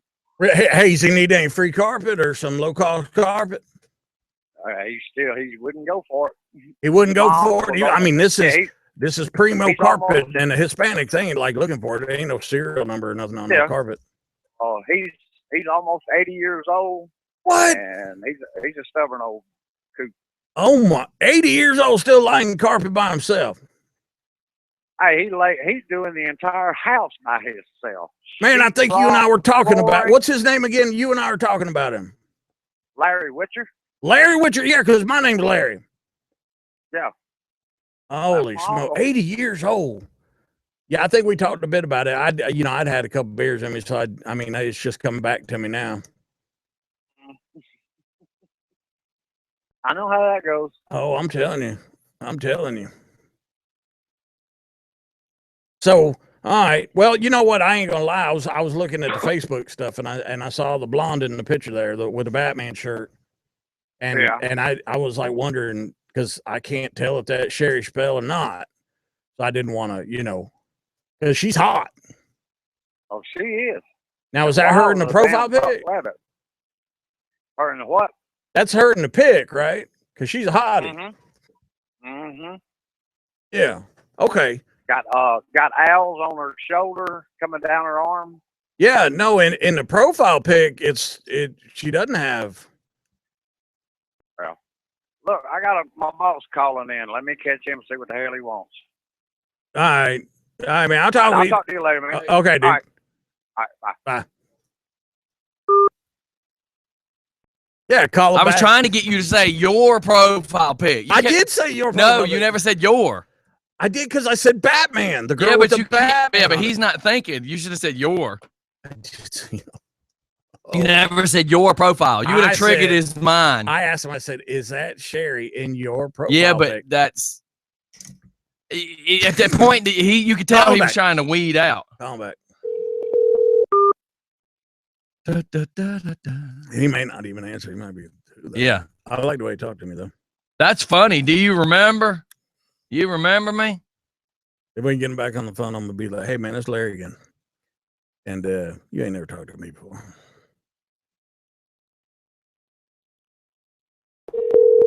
Oh, it's ringing. That's a good sign. Let's see if it goes. We'll see if he answers.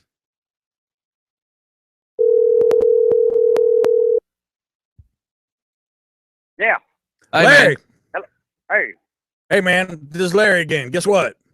What? Hey, man. This is Military Mike, man, from Just for Fun Radio. You've been pranked live on the air. What's up, brother? Not much, man. You just talking to perfect strangers. Man, you ain't talking to me last week. We talked about that carpet. You're so full of crap. I talked. You did not. Stop it. Hey, yes, I did too. Because I'm telling you, you've been pranked. Just suck it up. Take it like a man. Just take it. Take it. You know what? You got me. I will give you that. You got me, but you ain't got to give it to me. We got you. If you would have really been listening, he kept talking about that girl in that profile picture with the Batman shirt on. He was trying to trigger that emotion in you to start talking about your kid. I like that little blonde in that Batman shirt, and you never called it. You kept saying it was Sherry. I could have sworn down Sherry had a shirt. No, he was a picture of the Batman. No, we were trying to get him to talk about her, talk about how hot the blonde is for Sherry, and then turn over and start talking about, well, I like that blonde in your profile picture, and then watch you come unglued, but you were just kind of half in it. Yeah, since we had talked. You were stringing it along good. Talking about carpet. You got to understand. Saturday night was a bad night. Apparently. As soon as you drop the F-bomb, I'm looking at Mike going, God, we're live, man. We gotta keep that, we gotta detour him, keep him going a different direction. And then when you started talking about the text that she sent you, we were like, uh-oh. I was already trying to figure out how to mute you. I'm like, I don't know what's supposed to come out of his mouth. Yeah, we might have had to boop. Yeah, well, you know me well enough. Hey, I'm just sitting there going, okay, we don't know where this is fixing to go. We probably should have called him before 9. Hey, Mark, just to let you know too, buddy, you're live on the air right now. Yeah, you're live right now. And on YouTube. Well, hey, so y'all made my day. Good. That's what we try to do here. Well, we try. Yeah, we try. It would have been better if I could have got you to go off. That's always funny. Yeah. You're too nice. You're too nice. It wasn't right. Well, it wasn't registering. Well, that's people pay good money for that effect. All right, man. Well, you have a happy birthday. Have a good day. I ain't singing to you. I only sing to the girls. Okay. Happy birthday. Oh, God, he's doing it anyways. All right, man. You have a great day, dude. All right, brother. Have a good day. Y'all too, man. Yeah. We'll see you later. All right. Bye. That was good. We got to find somebody else. We got to find somebody else. Yeah. Oh, my God. Write all your notes beforehand. Hold on. Boom, boom, boom. What am I looking at here? No, I was trying to. Giving it to him? Yeah. Hey, I'm not giving it to anybody. Yeah, and what I heard. Neener, neener, neener. Oh, the NRA. I got to. Anything you got on your end while I type? This is why it's important to have that third, it does just make a difference. Actually, I was just sharing this in the Foxhole Sport Network group, and then I will be done with all this stuff. Man, that's going to be hilarious. I said we even tossed Sherry in the mix because that picture is what gave it away. You know what I mean? Yeah, I'm probably glad she's We're not heading listening. on over there. I am- can't believe he F-bombed so quick, though. But I I guess I can. I mean, I guess I probably should have. I love it when you say, hey, you know, because some people, most of the time, women will go, dude, I don't know who you are. I won't talk to you. Yeah, he I just didn't know carried it on. Hell yeah, man. We were talking about my uncle. You remember that carpet? Yeah, man. We And- just talked about that a couple weeks back. What a lucky guess about the carpet. Oh, right? my I mean, God. Can you imagine how funny that was? just threw that out. Hey, there. man, you remember talking about that carpet? Yeah. You know, whenever people are drunk, they always seem to talk about carpet. I don't know why. Hey, watch your tone, young man. Watch your tone. Why do we talk about carpet? Hey, Hey, hey. oh, not that. Oh my God, you're horrible. You keep talking. You keep You bringing are it up. I'm making sure I that we're like safe. I am talking. Jeez, I can't believe you brought that up. You're terrible. Okay, you know my friends over at Westboro Baptist Church. Yeah, those people that you go to church with. Sure. No, I don't go to church with these folks. But they were tweeting this weekend. Wish everyone would block our preaching the way those people in the sheets did. Angels quietly blocked Westboro protesters at the Orlando funerals this weekend. And Well, I mean, now you've got like three things going on here. You've got the people the people there paying their respects to the ones that lost their lives. mhm. Then you've got Westboro there, which are, you know, God hates everybody. Sinners in the hands of an angry God. We're all going to hell, except for them. And then you've got the folks that are referring to themselves as the angels. Hold on, let me get the actual terminology that they use, because I don't want to. All right, anytime now. Okie dokie, here we are. Let's go with that.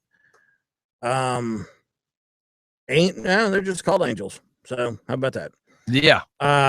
So the angels quietly blocked the Westboro protesters at the Orlando funeral. Now, what it is they've got they're wearing like white sheets. They're not covering their heads or anything. Wait a minute. KKK. So now they're No, they're not KKK, but they're have not like KKK, but they're okay. Yeah, but They're just K and K. or yeah, little K, little K, little. Well, K, because if whatever. you're missing the hood, you're missing one of your K's, right? Would that be khakis, and khakis?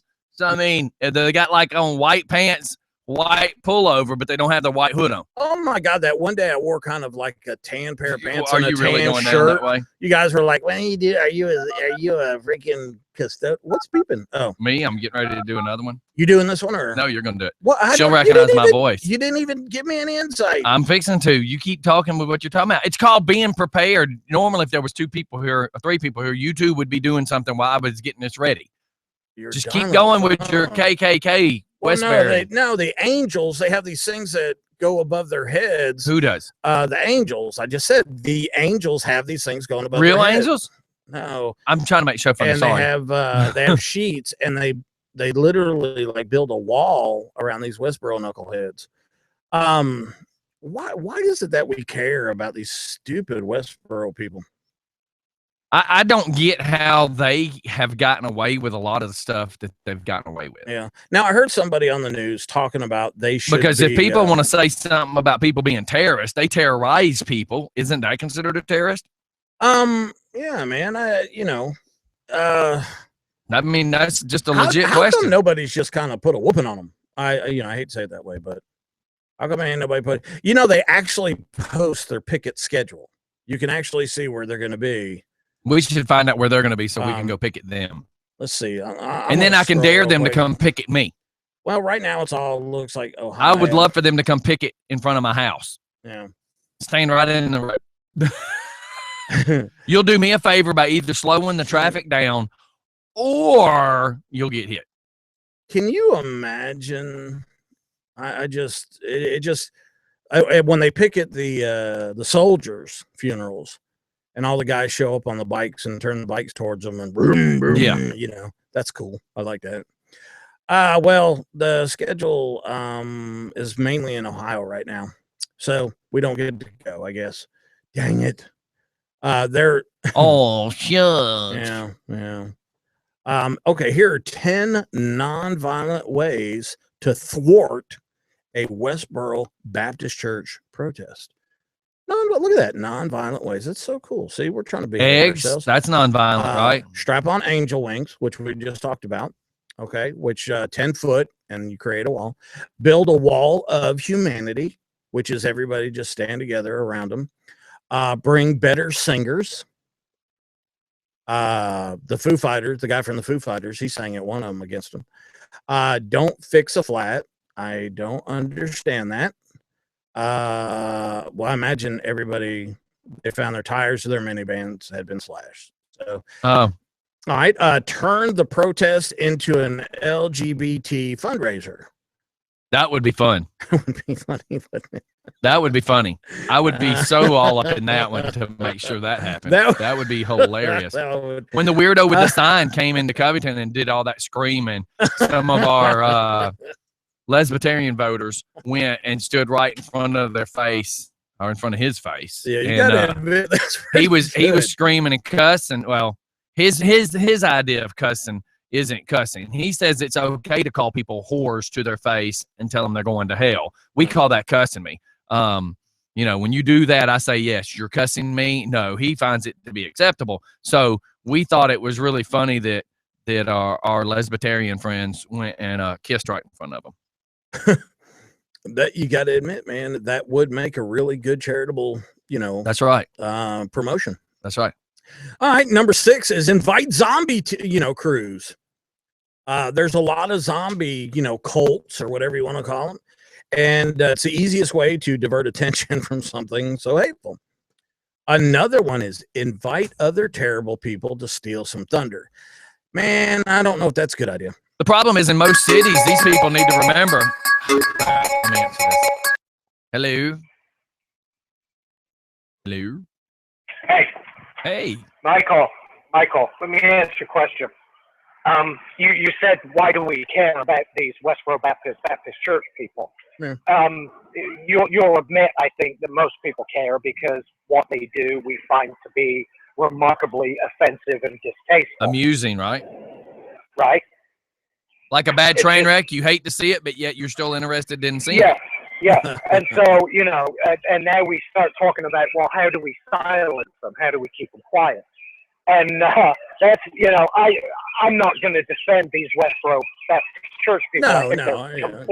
I think they're complete freaking idiots. But the flip side of the coin is, if we're willing to suppress what they have to say, we're going to have to be willing to be suppressed when we have something to say. I think is a very slippery slope. But the cool thing is, if there's more than 9 of them, once it becomes 10, they have to have a permit for the public gathering. Yeah. But they had a permit. They had a permit. I'm just throwing that. I'm throwing that out for the people that don't know. Did you see the video where the bikers showed up? Yeah, that we talked about. Yeah. Okay, yeah, a bunch of bikers showed up. And see, that's the problem is people will go get their permit for their 10 plus, but then other people go, we're coming out to protest against you. Well, if you don't have a permit, you're forced to leave. Yeah, I mean, listen, I'm all for go out, protest. If you want to protest Westboro Baptist Church, go for it. But somewhere down the road, when you have something to say, someone's going to come along and shut you down. It's something we're, got to live with. That's what I'm saying. Why do we even care? I'll pretty much do it for free if you'll move me around and feed me.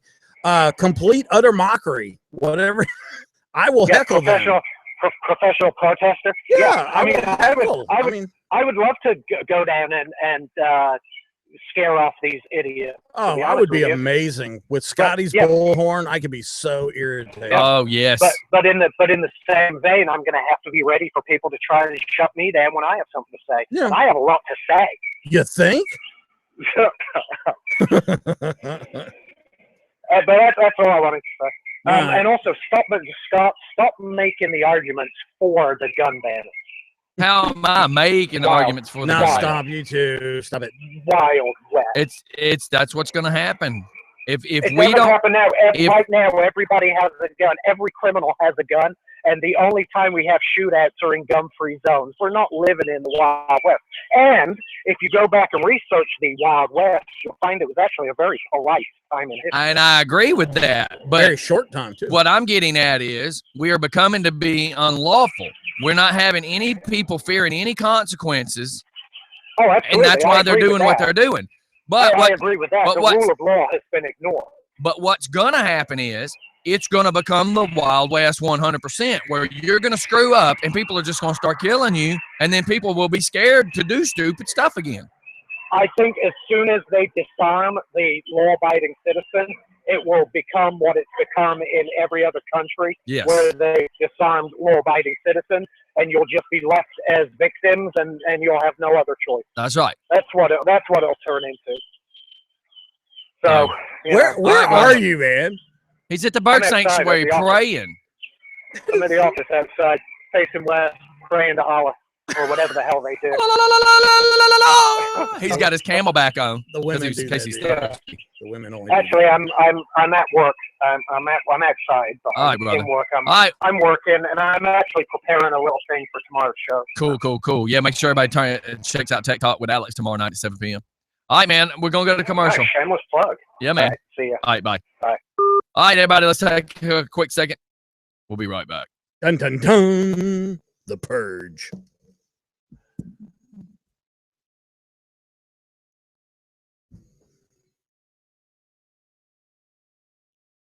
This goes out to the Purge Hour on Just for Fun Radio.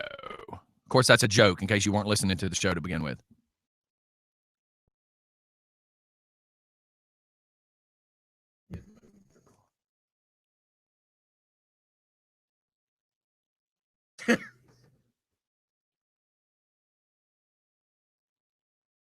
Yeah, man.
Dun dun dun. And we're going live. Again, we're back. And look, I've told Susan to call in. Susan, the number is on the screen. Call in. I love the interaction that you have with us. Just call in. Don't be that way. shy. Well, what happens is you got to remember that video's about, 45 to 60 seconds behind reality. So when I read something, I'm kind of lost. Like, I don't know where we are. At the point she types, I don't know where we are. So I get a little confused a little bit when I'm trying to keep up with it. But for her, she's watching it, and in her mind, it's reality time that she's typing exactly what's being said. And I get that. I'm not being offensive. I'm just looking at it going, damn, like some of the things she's saying, I'm like, crap, I wish that was part of it. You know what I mean? And that's where I get confused. But we're also moving super, super friggin' fast too. Super fast. So my insurance agent has left the building, and she's all of a sudden thinking she's Stephanie. Redneck Corin. Oh, no. I said. No. WTF vacation? How long? That means I can't go by your work for how long? And she pulls the classic Stephanie. I told you last week. I don't care what you told me last week. That was last week. I can't keep up with all that. She said that's why you paid your insurance early. No, I thought I was just paying my insurance early to be a good guy to make sure my insurance was getting paid early. No, she said she'll be back to work next Monday. She better be. She says it's not like I quit. You're right. You're but lucky. Just gosh darn it. You're lucky. I don't want to have to go in there without you. You're lucky, sister. That means I got to see that other person. And I don't like the other person. Oh, wow. Hey, so how about them trades? Come on. Yeah, baby. Anything? I've tried to post twice about the intern, and it won't post. I don't know what's going on. It won't post? It will not post. So, yeah, I'm going to work on that, obviously. Let me look in the drafts. All right, so look, this is who we're fixing to call. And you're just going to say, make up a name, say your friends on her Facebook, and you just noticed that it was her birthday, and you meant to call her last week to say happy birthday. If I remember correctly, she is like a manager at an apartment complex. Okay.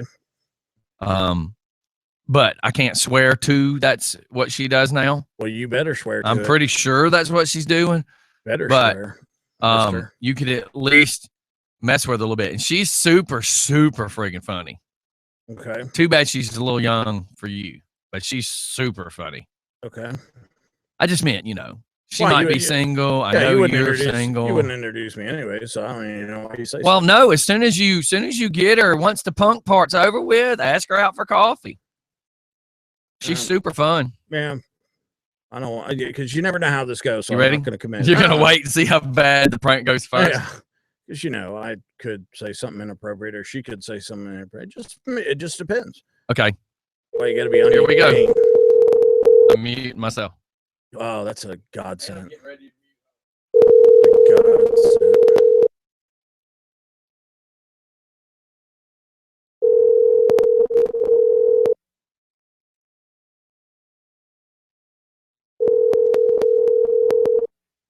Your call has been forwarded to an automatic Neener, voice neener, message. neener. She said she's not putting up with you today. She ain't listening.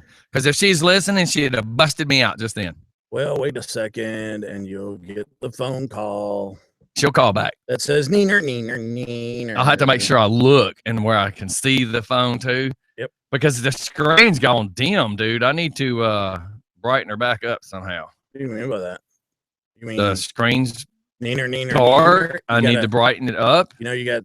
Hey, quit telling me about your wiener. That's kind of weird. Wow, that went bad fast. Hey, tonight you gonna watch the moon? It's gonna be strawberry moon tonight. The solar. Like strawberry. The moon is going to be amazing tonight. Oh, okay. I'll have to look at that. Oh yeah. See, you got the patio. Are you trying to pull the whole Alex thing? Come here often? So you're trying to ask me to come out in the back? No. 40 and hang out with you? Well, I mean, if you'll go out the back, I'll come in front and say hi to Chris.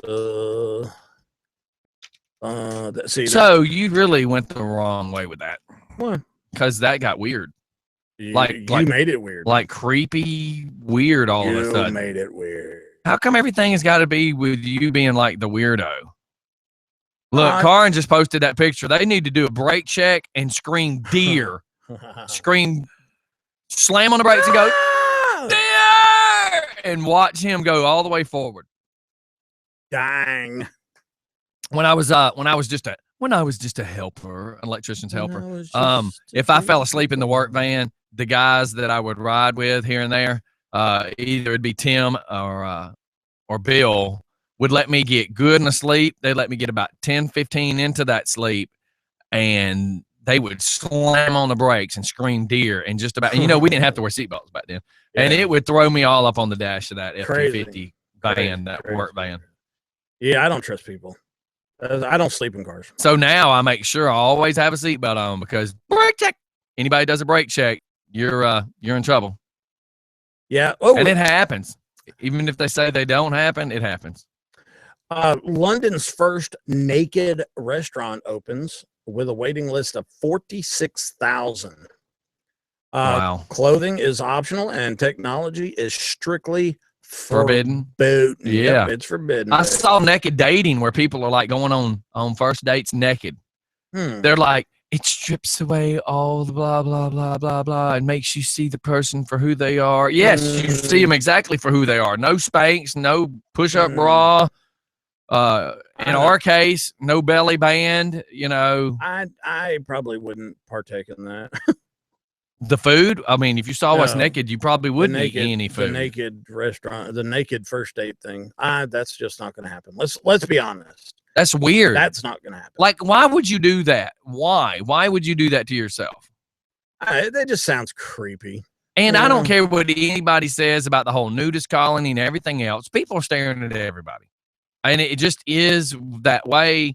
We had a relative at one time that used to go to them, and we used to make the joke all the time. What happens if, and he said, you roll over and lay on it. Now, Steve said he told you on Saturday too. Yeah. What was I doing Saturday that I needed to keep up with where you were going on Monday? Yeah. I knew Steve was leaving. I had no clue that you were going with him. She says I need a different name than the redneck. She says she needs to be original.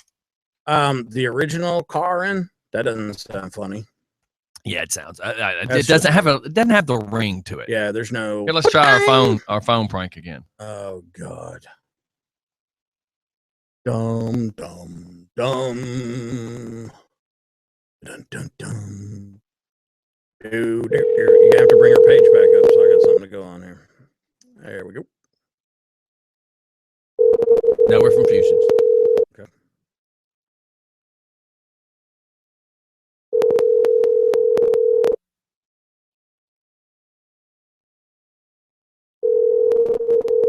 It's Monday somewhere. Your call has been forwarded to an automatic voice message system.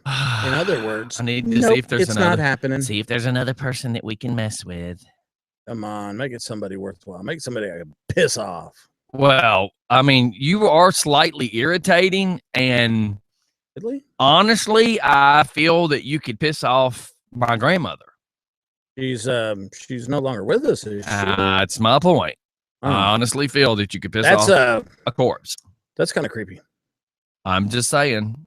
Yeah, I'm pretty sure that you could be that guy. I know I could. Oh, so I'm trying to find something. You got any other stories? Well, I was just going through the stupid stuff like the naked restaurant there. I understand, from what I understand, they opened up one in Japan too. Ooh, can you imagine all the chopsticks? The girl goes, ooh, you dropped a slug on your lap. Oh, never mind. Oh my God. That is so disgusting. That's good. Here, let me hold that for you. That's right. Oh, come on. Oh, you dropped a slug on your lap. Oh, no. Oh, that's not your lap. Dang, man. Now that's not your slug. Now I want sushi. Oh, that's kind of weird. Hey, Zuckerberg, the guy who came up with the whole Facebook? Yes, sir. Why do we care what his opinion is about Orlando? What was his opinion about Orlando? Well, of course, what it was. I don't know. Everybody's a bad guy. Blah, blah, blah. Why do we need to carry weapons? Does everybody understand that what the guy did with the and I love the way they say it's not an assault rifle. Why they call it an AR-15? I don't care if it's an assault rifle or not. Bite me. It is what it is. It's just absolutely crazy to listen to somebody say what the guy did with the weapon. What the guy did with the weapon was horrible. Yeah, it was horrible. It was wrong. Nothing more, nothing less. Yes. It was horrible. You can come up with gun laws all day long, but it ain't going to stop the fact that. Well, you're still not going to change what's already happened. Yeah. Let's get our rights back. That's what we should be looking at. Let's, as people that are actually the theme of the Constitution, let's get those rights back. Everybody push. And that phone number you need to dial is 202-224-3121. You can ask for Senator Isaacson's office or Senator Perdue's office, and you tell them not to touch your guns. And then I want you to get your friends to call, and I want you to get your parents to call. And you know what? If you're not busy, I just want you to just keep calling all day long. Just prank call your senator if you have to. Are you really condoning prank calling a senator? Remember, Just for fun told us to. We're going to be getting like a subpoena to come to court. Wouldn't that be terrorizing awesome? A friggin' senator? That would be awesome. I would look like Michael Corleone up there testifying. Oh my God. Oh man, I would be awesome. I take that stuff right there. What the hell is that? It's for stomach issues. I guess that when it said acid reducer, I'm asking you what it is. What is the difference between it or anything else? It really, really, really helps, and it lasts a long time when you take it. You take one and it'll last like 2 days. Okay, so that's pretty cool. It is, it does kind of neutralize everything in your gut, though. I'm one of those guys that the doctor says stop eating hot, spicy food, and you say, and I go, but yes, I'm not. Doctor. I go, yes, doctor. Hey, what's that Mexican food restaurant like around the corner? I mean, I forgot, somebody said something to me this weekend. I think it might have been Chris or somebody said something to me about, it might have been Jason. He does not eat. Eating is a form of entertainment. I mean, breaking bread with people you love is a form of entertainment. And see, for me, eating is fuel. There's a picture, and she still caused herself to have. Who knows? Man, just so there. That is a cry right there. That is a cry. Oh my God, I can't even discuss that picture. I am so sorry, people. We'll just have to leave that one untouched. Literally. Do you tweet much? No. Okay.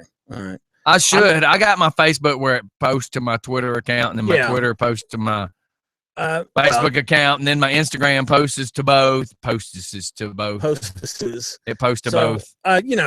Being the social media guy that I am, obviously working on the Just for Fun Radio tweet. And so you've been tweeting on the Just for Fun Twitter? I'm learning. You got all the passwords and everything? Nope. That's what I'm kind of bringing it up. Okay. So, but the funniest parenting tweets, what moms and dads said on Twitter this week, it's so funny because parents really just don't know what to do they? Because they'll say, what I say, get dressed, brush teeth, get in car. What my kids hear, have a snack, shriek like a monkey's, open 3 umbrellas indoors, go poop. Man, I just... Weird stuff you got going on over there, Mr. Military Mike. Some of the stuff on Twitter is way past Facebook in wild, weird crap, boy. You think? Oh, man. Because, I used to look at Facebook ones and just laugh and laugh. And then you get stuff like this. Don't put your face in other people's butts. Actual thing I just said to one of my children more than once. Wow. What the hell? Why would you have to tell your kid? What is the strangest thing that you ever had to tell your kid? That's a good conversation. Let's get everybody into.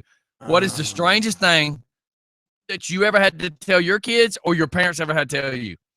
Oh, very different. 2 very different things. No, but it's similar. It's whatever you're having to tell your kids and then also looking at what your parents had to tell you. I think that's hilarious.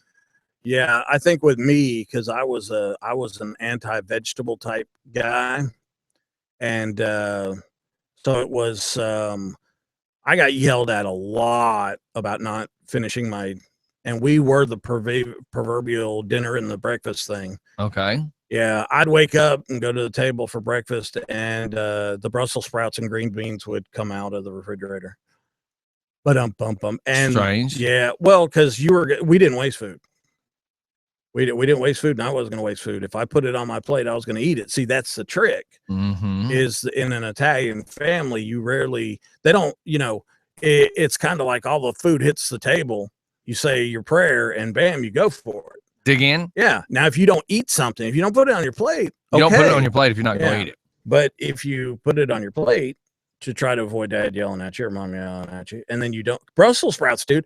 I am about to be 52 this year, and I don't like to see them. I don't like to smell them. What's the weird thing that's about hog balls? No. What's that thing about that size that it's yellow on the bottom, it's round, it's yellow on the bottom, really green on the top, and it looks like a it looks like a baby cabbage. That's it, man. It's Brussels sprouts. That's Brussels sprouts. Oh, they're disgusting, man. When I can't think about it because it reminds me of like a hog ball or something. So I used to get some pretty weird comments from my parents about you can sit there for the rest of your life, and you're sitting there, when you're that age, you're sitting there going, oh my God, I'm gonna have to live at the table, Right. So that would be probably the craziest stuff my parents ever told me. My parents weren't, they didn't drink and all that other stuff, so I never got the really crazy weird. I'll tell you this, when it's 9:45, I got to be careful. But my uncle, my great-grandfather, of course, had a farm. So my grandfather had told my uncle, and you got to remember how barns were made back then. He says, you see that knot hole missing in that side of that barn? He said, whatever you do, don't stick your wiener through that hole. Well, what he did is he screwed up and planted a seed in my uncle's head. Oh, yeah. And he kept telling my uncle not to do it, not to do it, not to do it. And this was a joke every day when my great-grandfather and my grandfather was saying it to my uncle. My uncle was probably like 7 or 8 years old at that time. So my uncle said that he did it. And he said there was a baby calf on the other side. Oh, boy. And he said, if you've ever thought about what a baby calf's tongue feels like, he says it's like sandpaper. Wow. And my grandfather was telling me the story, and I thought it was a joke. And my uncle told me about it. And I'm like, oh, my God, why would you do that? And he goes, hell, I don't know. He said, I was, between like 6 and 8 years old. I was just a dumb kid. I didn't know. For all practical purposes, you were begging me to do it. You're telling me not to do it. So, yeah. You were telling me we've heard all sorts of stupid stuff like that growing up, Well, did your parents have a good sense of humor with you? You see, I was a child that I would just come home hurt because I do something stupid. So my parents had to be very careful of what they would let me know because I would do stupid stuff. I mean, does that make any sense? Yeah. But I'm saying, did they have a good sense of humor? Oh, yeah, they had to. Look at me. Well, no, that's why I'm asking. Because I could see them not having a sense of humor. Oh, my mother at some points, though, couldn't stand it. You know what I mean? Because I was the adventure kid. I would if there was a creek, we'd put a rope on the branch and try to swing across it. And if the limb broke, oh, well, you limp home. I mean, that's the stupid stuff. There was times when kids would carry me home and blood be all over my face. He's dying. And I would either, have stitches put in my forehead or nose broke. I probably broke my nose. I think the last time was 9 times. It never was bad, but I've had stitches in about 8 places in my hands. I think 3 places on my left foot, in my legs, in my back, and my head. So it was never a bad thing to go home. And because you remember when you were a kid, I stuck my foot in a jug, like a glass jug, and just about ripped off my second toe. Wow. But here's the deal. I didn't stop playing. Yeah, we would just put tape on it. I took my sock.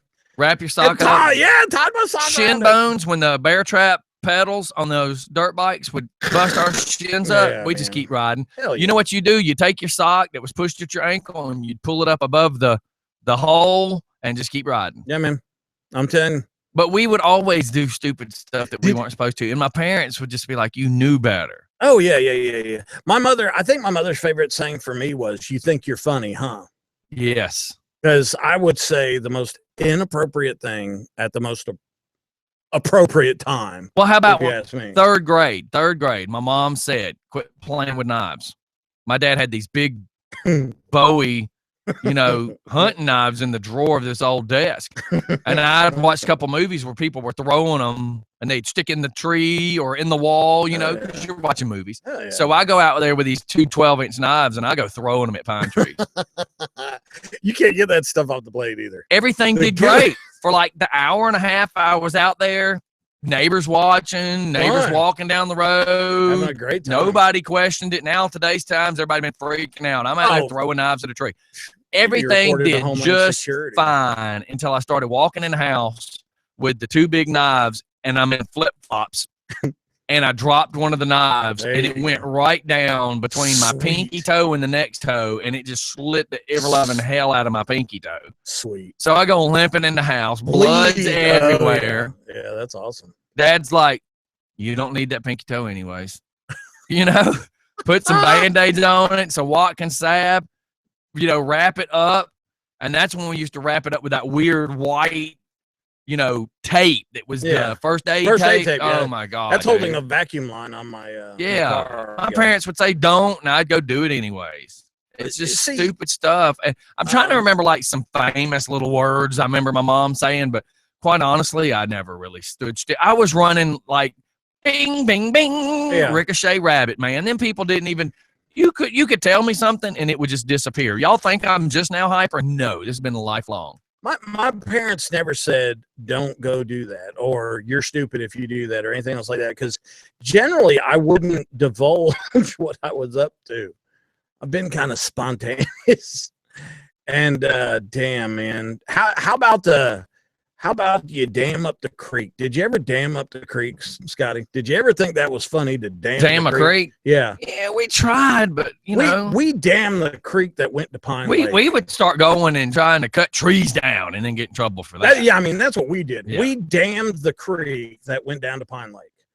Okay. And it took them every bit of 6 hours to figure out what was going on when there's no more water going into Pine Lake. They didn't contact just the police. They contacted the Department of Natural Resources. Here we are, a bunch of kids acting like we're standing up on the logs in the woods between Village Square and Pine Lake, right? Going like this. We are in control of the water. It came up some stupid conversation about some guy said, if you're upstream, you can dam the water and control the water and make people pay for it. So we're going to make people from Pine Log pay for it. Oh my God, the water started backing up. We went ape doo-doo. For nothing.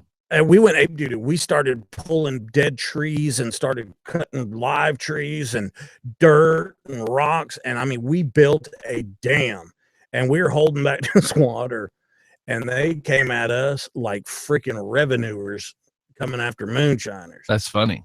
We were like, I mean, their guns drawn.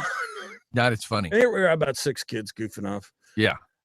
They were like, you're going to tear that down right now. And we're all like, what if we do? All that water is going to go ripping. They made us take it down, man. Oh, wow. Can you imagine? And then they brought us home. Right. So now we're all dirty and sandy and got to explain to my mother, who's a U.S. Marshal, why I was doing this. So they leave, and then she looks at me, and this is what she says. She looks right in my eyes, and she goes, you think you're funny, huh? And I'm like, no, ma'am. And she goes, I'm going to ask you one more time. You think you're funny, huh? And I'd go, yes, ma'am. And then we'd be done. It was all about admitting your guilt with my mother. See, I don't know that I ever had to do that. Yeah, that hurt more. Because then you walk around for 3 days going, wow, my parents think I'm an idiot. Wow. Yeah. So that's why I am who I am.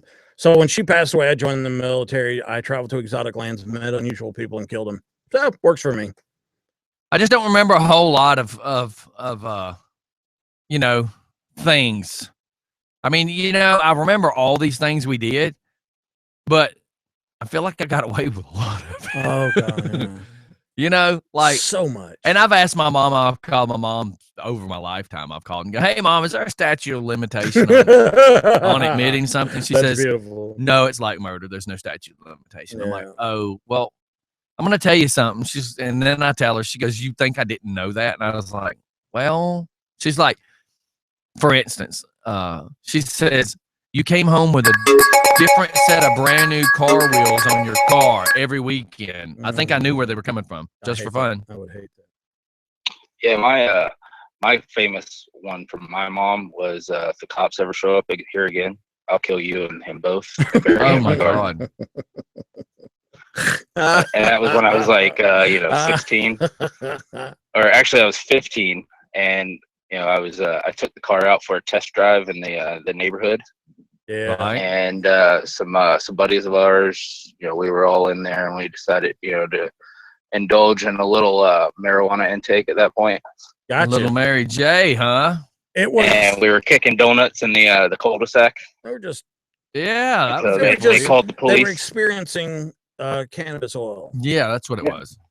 Yeah, and the neighbors called the police because I was kicking donuts in the cul-de-sac. And next thing I know, the sheriff showed up. Just damn. But back drove us then, home and said, we need to talk to your parents. My mom totally defended me. Said, he's out there practicing, so he can go take his learner permit and blah blah blah, and you're just trying to cause a problem with him. And when he hit the landing at the door, that was the words that got told to me. Another cop ever shows up to this house, I'm gonna kill you and him and bury you both in my garden. And she's threatening to kill the cop? Yeah. How weird is your mother, dude?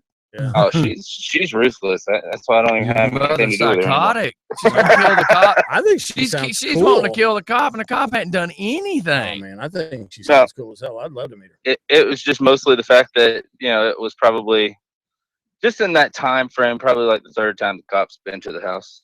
Yeah.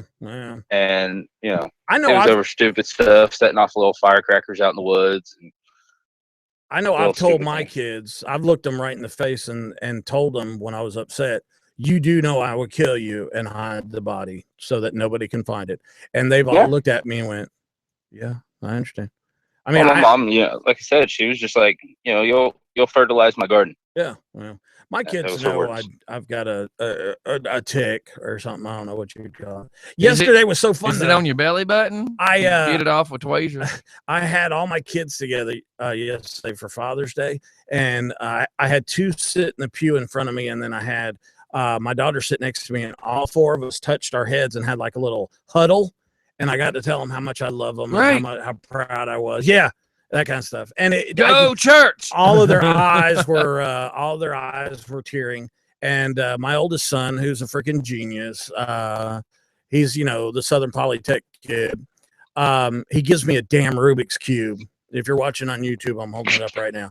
So the Rubik's Cube has got all the colors. When it comes in the box, it's all set up, and I'm like, oh, this is gonna be cool. I'll be able to leave it like that and try to figure it out. He grabs it and goes and mixes it all up.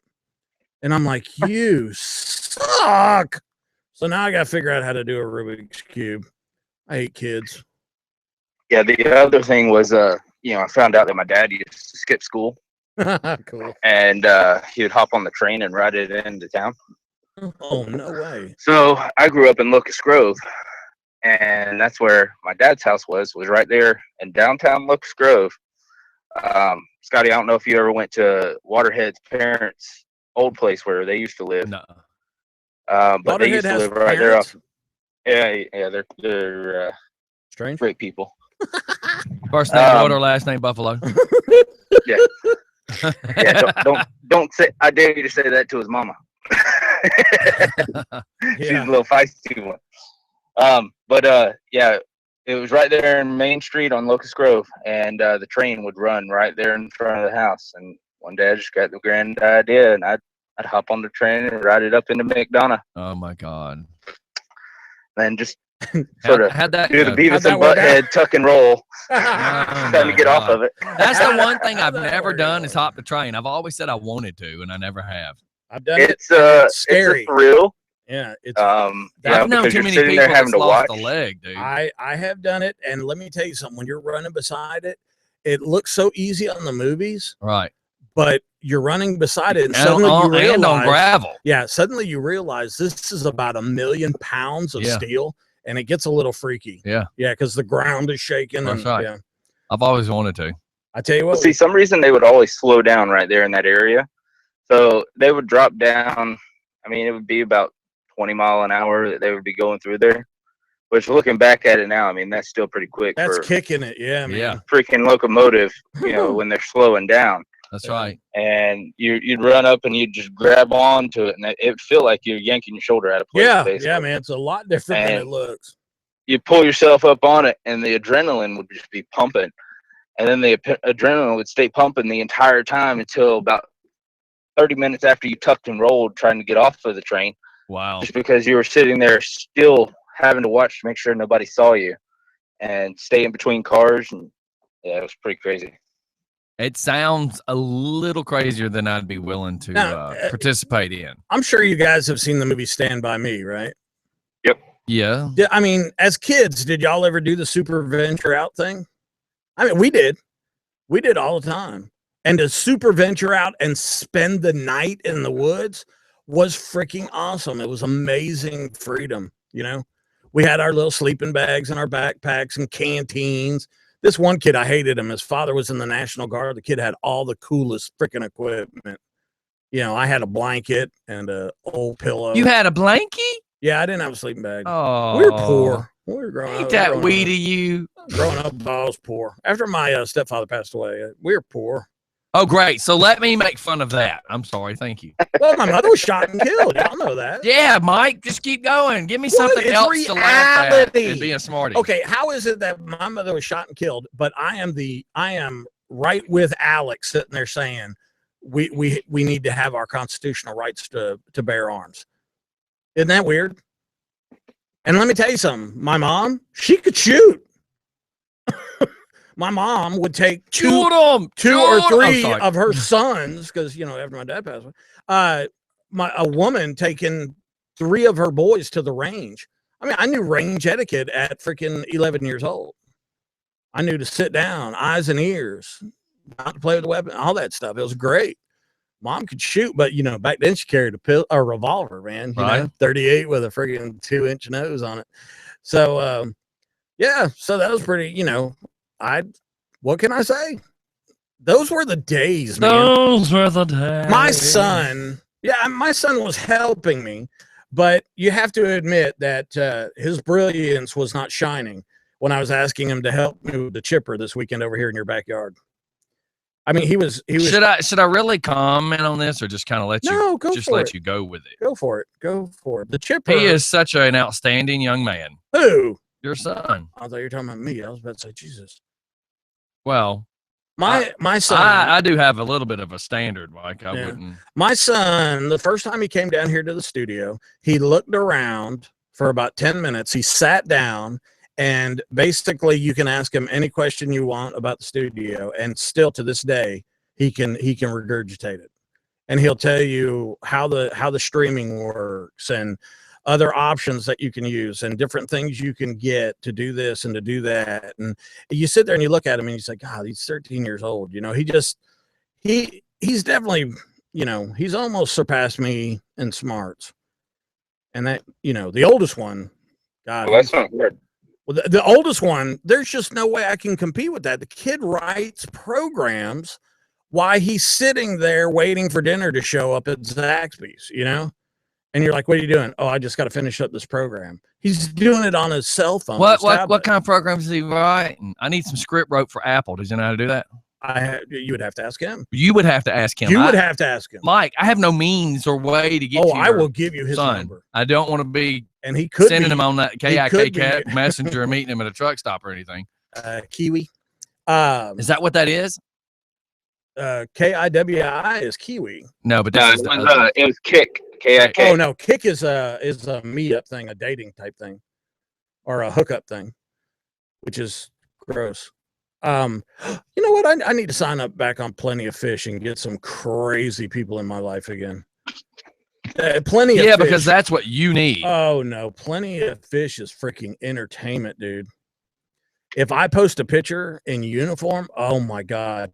In Afghanistan, just goofing off, we would post pictures of ourselves in uniform and just laugh at the people that would freaking be contacted. You know, when we had Plenty of Fish, we used to do it on the show. It was called we would pull up I would be on my page pulling them up, reading these girls, and then we'd show the picture.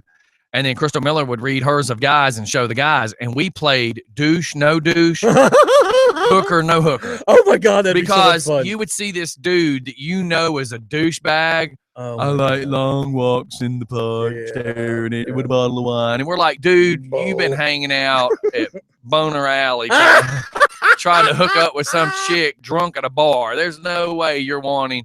And then with mine, you would like see this girl that was just totally slutty, claiming that she is, you know, loves kids. She's all about devoting her life to Christ. And we're like, this girl's all the a picture, hooker, dude. all the picture, she's dressed, crazy, falling down. You could tell she was in a wet T-shirt contest. And she's talking about, I've devoted my life to Christ. So it was hooker, no hooker, douche, no douche. And what we would do is we would read it and then let the listeners, before we'd ever show a picture, because we had live video back then too, we would do we would read the profile and let you hear if you thought it was a generic BS one or not. And then we'd go, everybody decide douche or no douche, and then we'd show the pictures, and then that would either change your opinion or prove you right, you know? That's awesome. I'm all about it. Douche. Mike's gonna keep doing that on Wednesday nights now. Douche, that's right. Yeah, you can call douche, in. no douche. Yeah, you can call in. It's cool. Is that what you're asking? That's not what he's talking about. Oh, I thought he was asking. No, sure, man. I'm not full of piss or vinegar, so you know. Okay, but you still this way. I mean, on a lot of these KMAC clubs, they do smash or pass. You can call in and we'll do douche or no, not douche. I'm good with it. You want to call in? I don't know where to go with this. I'm just going to be like, sure, Mike, whatever you feel, sir. I love. Why do I feel this weird thing happening here? Oh, you know, and it's not a relationship. I'm just throwing that out there. You know how callers are. They're trying to get their 15 minutes of fame. I know. Listen to this post. Hey, we need to shoot off to a commercial real quick because we've gone over a little bit. Thanks for calling in, Bubba. All right, later. All right, see ya. Bubba. Well, I'm just being nice. Give me a minute. Let's go to a commercial, everybody. Quick restroom break. Everybody, we'll be right back. It is just fun in the morning. We did go over a little bit. Just hang tight. You know me. I'm just trying to get right.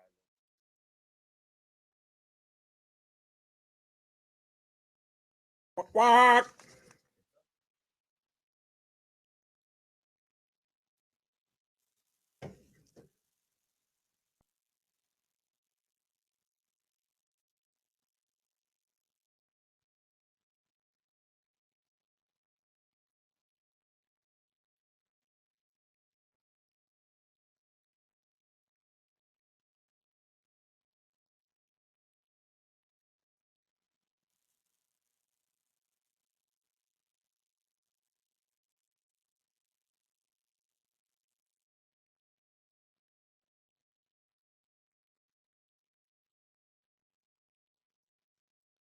I need to do it.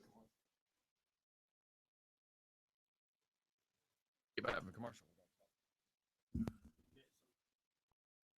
Well, this week everything's supposed to be taking place, so I figure I'll go ahead and start.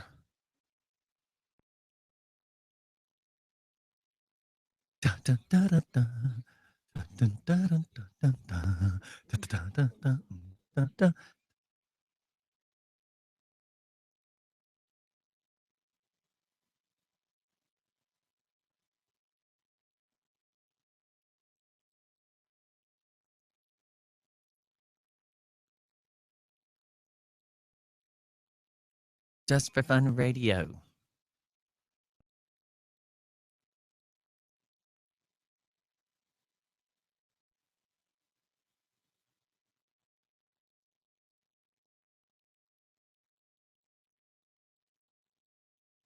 You got that? And Dun, and Whoop. and we're back. La-di-dee. So we're picking up a new sponsor, huh? Yes, sir. Yes, That's sir. awesome. Yes, sir. That's awesome. I would love, and his name is Bob, correct? Bobby. Bobby. But let's talk Hey, about the show. Bobby. I mean, let's talk about the business and not just the person. Okay, well, It's the business, not just the man. Yeah, he's welcome to come on my show Wednesday night, the World According to Mike, and talks about security stuff for the He's name been of the doing company. security for many, many, many years. The name of the company is KMT, and do they go by the full thing there? It's KMT Security Systems. Yep. Okay, so it's KMT, and they're on Facebook. We've got it posted on the Just for Fun radio page. So they're doing home security. They're doing video. I even see some stuff where they do tons and tons of low voltage. So they'll even do home theaters, all sorts of stuff. So that's awesome. And like I said, I would love, I'm inviting Bobby. If you're out there, brother, I invited Royal, 2 weeks ago. Yes. He never showed up. Stay focused on the one we're talking about. I know, being funny. It's awesome, dude. The system that they're actually going to put in the house, they're going to redo my security system and my camera system. That's awesome. It's going to be where I can see anything and everything upstairs and downstairs, 2 different monitor systems, running on apps. So I literally can just plug my iPad Pro in at night, and while it's plugged in, see every camera around the entire house. I mean, it will be 360 degrees of my home. There will never be a blind spot on my house. That is the coolest thing ever. I really want want him see it on your phone to come out to my church in Monroe, because I'd like to do some work there too. And yeah, man, he's putting it out there, dude. Good quality stuff. This guy's been around this area doing this business, and in just this area alone. This is where he grew up. Everybody knows him. So that's cool. I'm pushing him out there. Went through great lengths to find this guy. I kept saying to every person I know, I'm like, look, I need. But I'm like, I need somebody that we can 150,000% trust. Yes, can you have any more than 100%? No, but you get my point. I wanted somebody that I knew for a fact that we could trust to do all the stuff that we're doing. And, it's kind of like what I say about Rob. When you get in that car, you're trusting 100% that car is going to run correctly, right? And it's been repaired by the right person. Because if you don't, you're going to take a chance of driving that night. You're going to take a chance to have to get up at 3 o'clock in the morning to go save your kid that's stuck on the side of the road. And then you now have to worry, is your car going to be stuck on the side of the road? So this is the same thing. If I'm closing my eyes at night, I want to know I can trust in what's been installed in my house. Absolutely. If I go out of town, I want to know that I can trust what's been done to my house to keep my house safe. Because you got to think about it, everybody. When you're at work, your house is vulnerable. It's like being a baby calf stuck in a field waiting to be picked off by lions. All it's going to take is the person that's got the balls to come take what you got. And it happens every day. Talked about a baby lion. I'm just saying.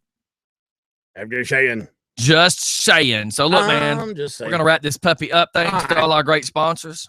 Hey, if you need a system, or if you need some home entertainment stuff done at your house, intrusion, interactive automation, environmental surveillance, fire, he's got it all. It's Bobby. Give him a call at, where's the phone number? KMT Systems. There's your number. .com. Yeah, KMTsystems.com or 770-507-5828. And of course, it's on the Just for Fun radio page. Yeah, if you go to our page, you'll have a clickable link to his Facebook as well as his .com. Same thing. If you go to our.com and sponsors, you can scroll on down and click either on his logo or the 2 links underneath it. Either way, it takes you to his stuff to get a hold of them guys. Sounds like a plan. Hey, I know we got to get out of here real quick. Tuesday night, 7 p.m. Tech Talk with Xander Mack and Danny. She Google Hangouts. Oh, crap. Let's catch this real quick. Just for Fun Radio, how can we help you? Good morning, djscottie, or should I say my brother from another mother. What's happening? You wait till last minute, didn't you? You almost didn't get in here. I know. So what's happening? It's because I have need to share, and I didn't want Michael to revel in my success. You have what this year? I had news to share. Oh, well, let's hear it. And I didn't want Michael to revel in my success. Your success. Well, let's hear it. You hear that little fire marshal bill? Yeah, I did. That was funny. Go ahead. I have a girlfriend. Oh, whatever. Here we go. And I'm not going to mention her name. we need details, kind gentlemen. Yeah. Well, let's just say I had to wait 4 years until we both matured. Until she become legal? Oh my God. No. Mike, Yes. you knew that's what I knew Mike was Yes. going to say it, so I beat him to the punch. I had to because Mike was going to say it. No, it's not like that. We're just both mature and we're enjoying ourselves right now. Oh, I totally recommend that. Yes. Yes. So, I feel like I'm on top of the world right now. Well, I'm proud of you. I'm glad that it's like that for you. Have you kissed her? Yes, sir. Mike. But why do you? Have you touched her butt? Mike. What? Come on, dude. It's 10:15. I mean, everybody's got a butt. Yeah. And I just don't know what to say, Mike. I was wondering if he touched her butt. Mike. Okay, well, I'll let you fight it out amongst your children. Okay. And I will keep you updated. Yes, please do. Please don't. Mike. What? Don't be weird. I'm being weird. I want to see pictures. You will. Okay. In due time. Okay. All righty. Rutabaga. Let's just say I'm happy. Well, that's good. Well, we're glad that you're happy. That you're happy. And no more drama. No more. Well, that's awesome. Yeah. We recommend that highly. I know. And I will listen to the show tomorrow. I know I tuned in a little bit late. All right, my brother. Have a good day. You too. All right, bye. You're going to be picking on somebody who has a girlfriend. Well, you remember what happened before, so I got to wait for pictures. I have to, and they better not be photoshopped. Because, Mike. What? Be good. I'm just saying. Be good. I'm just saying. I'm just saying, too. Be good. La, la. All right. Catfish. So, look. Moon River, baby. Moon River. Catfish. All right. We're out of here. Everybody have a great day. It's just fun in the morning. Have the best day of your life. It's Monday. I hope that our blah, blah, blah, blah, blah, weird, slow Monday is not bad for you guys. But, hey, if you're bad Monday, well, it might not be bad. It may be bad now. It may not be bad then. Anyways, what are you talking about? I don't know. I'm rambling. I thought about this picture Joe Leaper sent me. Hold on. Let me. Oh my God. Let me send this. There's let no me. telling. Let me let you see this There's picture. just no telling. It could be anything. So this is from Joe Leaper. And it said, "Did you hear about the bullet that was found in one of the bodies in Orlando?" Oh, here we go. Look at my phone. You're not gonna laugh? No. Too soon. That's what it says. He even said, "Too soon." Too soon. Put it this way: if you know anything about werewolves, does everybody get that? Which came first, the chicken or the? Yeah. We're out of here, everybody. Y'all have a great day. Mike, have a magnificent time today. I'm petting Bella and reading. All right, y'all. I'm gonna throw us up a good song on to get you motivated to be a little funky. Whoop, Have whoop. fun today. Whoop, Don't do whoop. anything we would do. Whoop. Don't do anything Mike would do for Whoop, sure. whoop. For sure. What is it? For shizzle my nizzle. Just sizzle my dizzle bagizzle. Don't do anything Mike would do. Hey, and with that being said, let's just say now that we're making fun of some for shizzle my nizzle, this song right here, let's start with that. Everybody, we'll be back tomorrow morning. Tune in tomorrow, please. Remember, I'm the guy that gets road rage walking behind you. Have a good one. Are we off? Come on, man. Let's go do something. You turn us off yet? I'm telling my wife I love her. Okay. Are we still on the radio? Yeah, man. What's up? What is uppage? Well, look, you can't ever not. Hey, look, I own the radio station. If I want to take a minute to send my wife and I love you, she deserves it because she is the first lady and Just for Fun Radio. Look, if I was married to her, there wouldn't even be a radio All right, station. we got to go. Everybody, see you. We'll see y'all. Bye.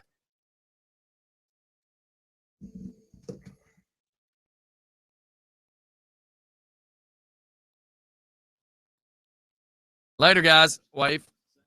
ISIS is awesome.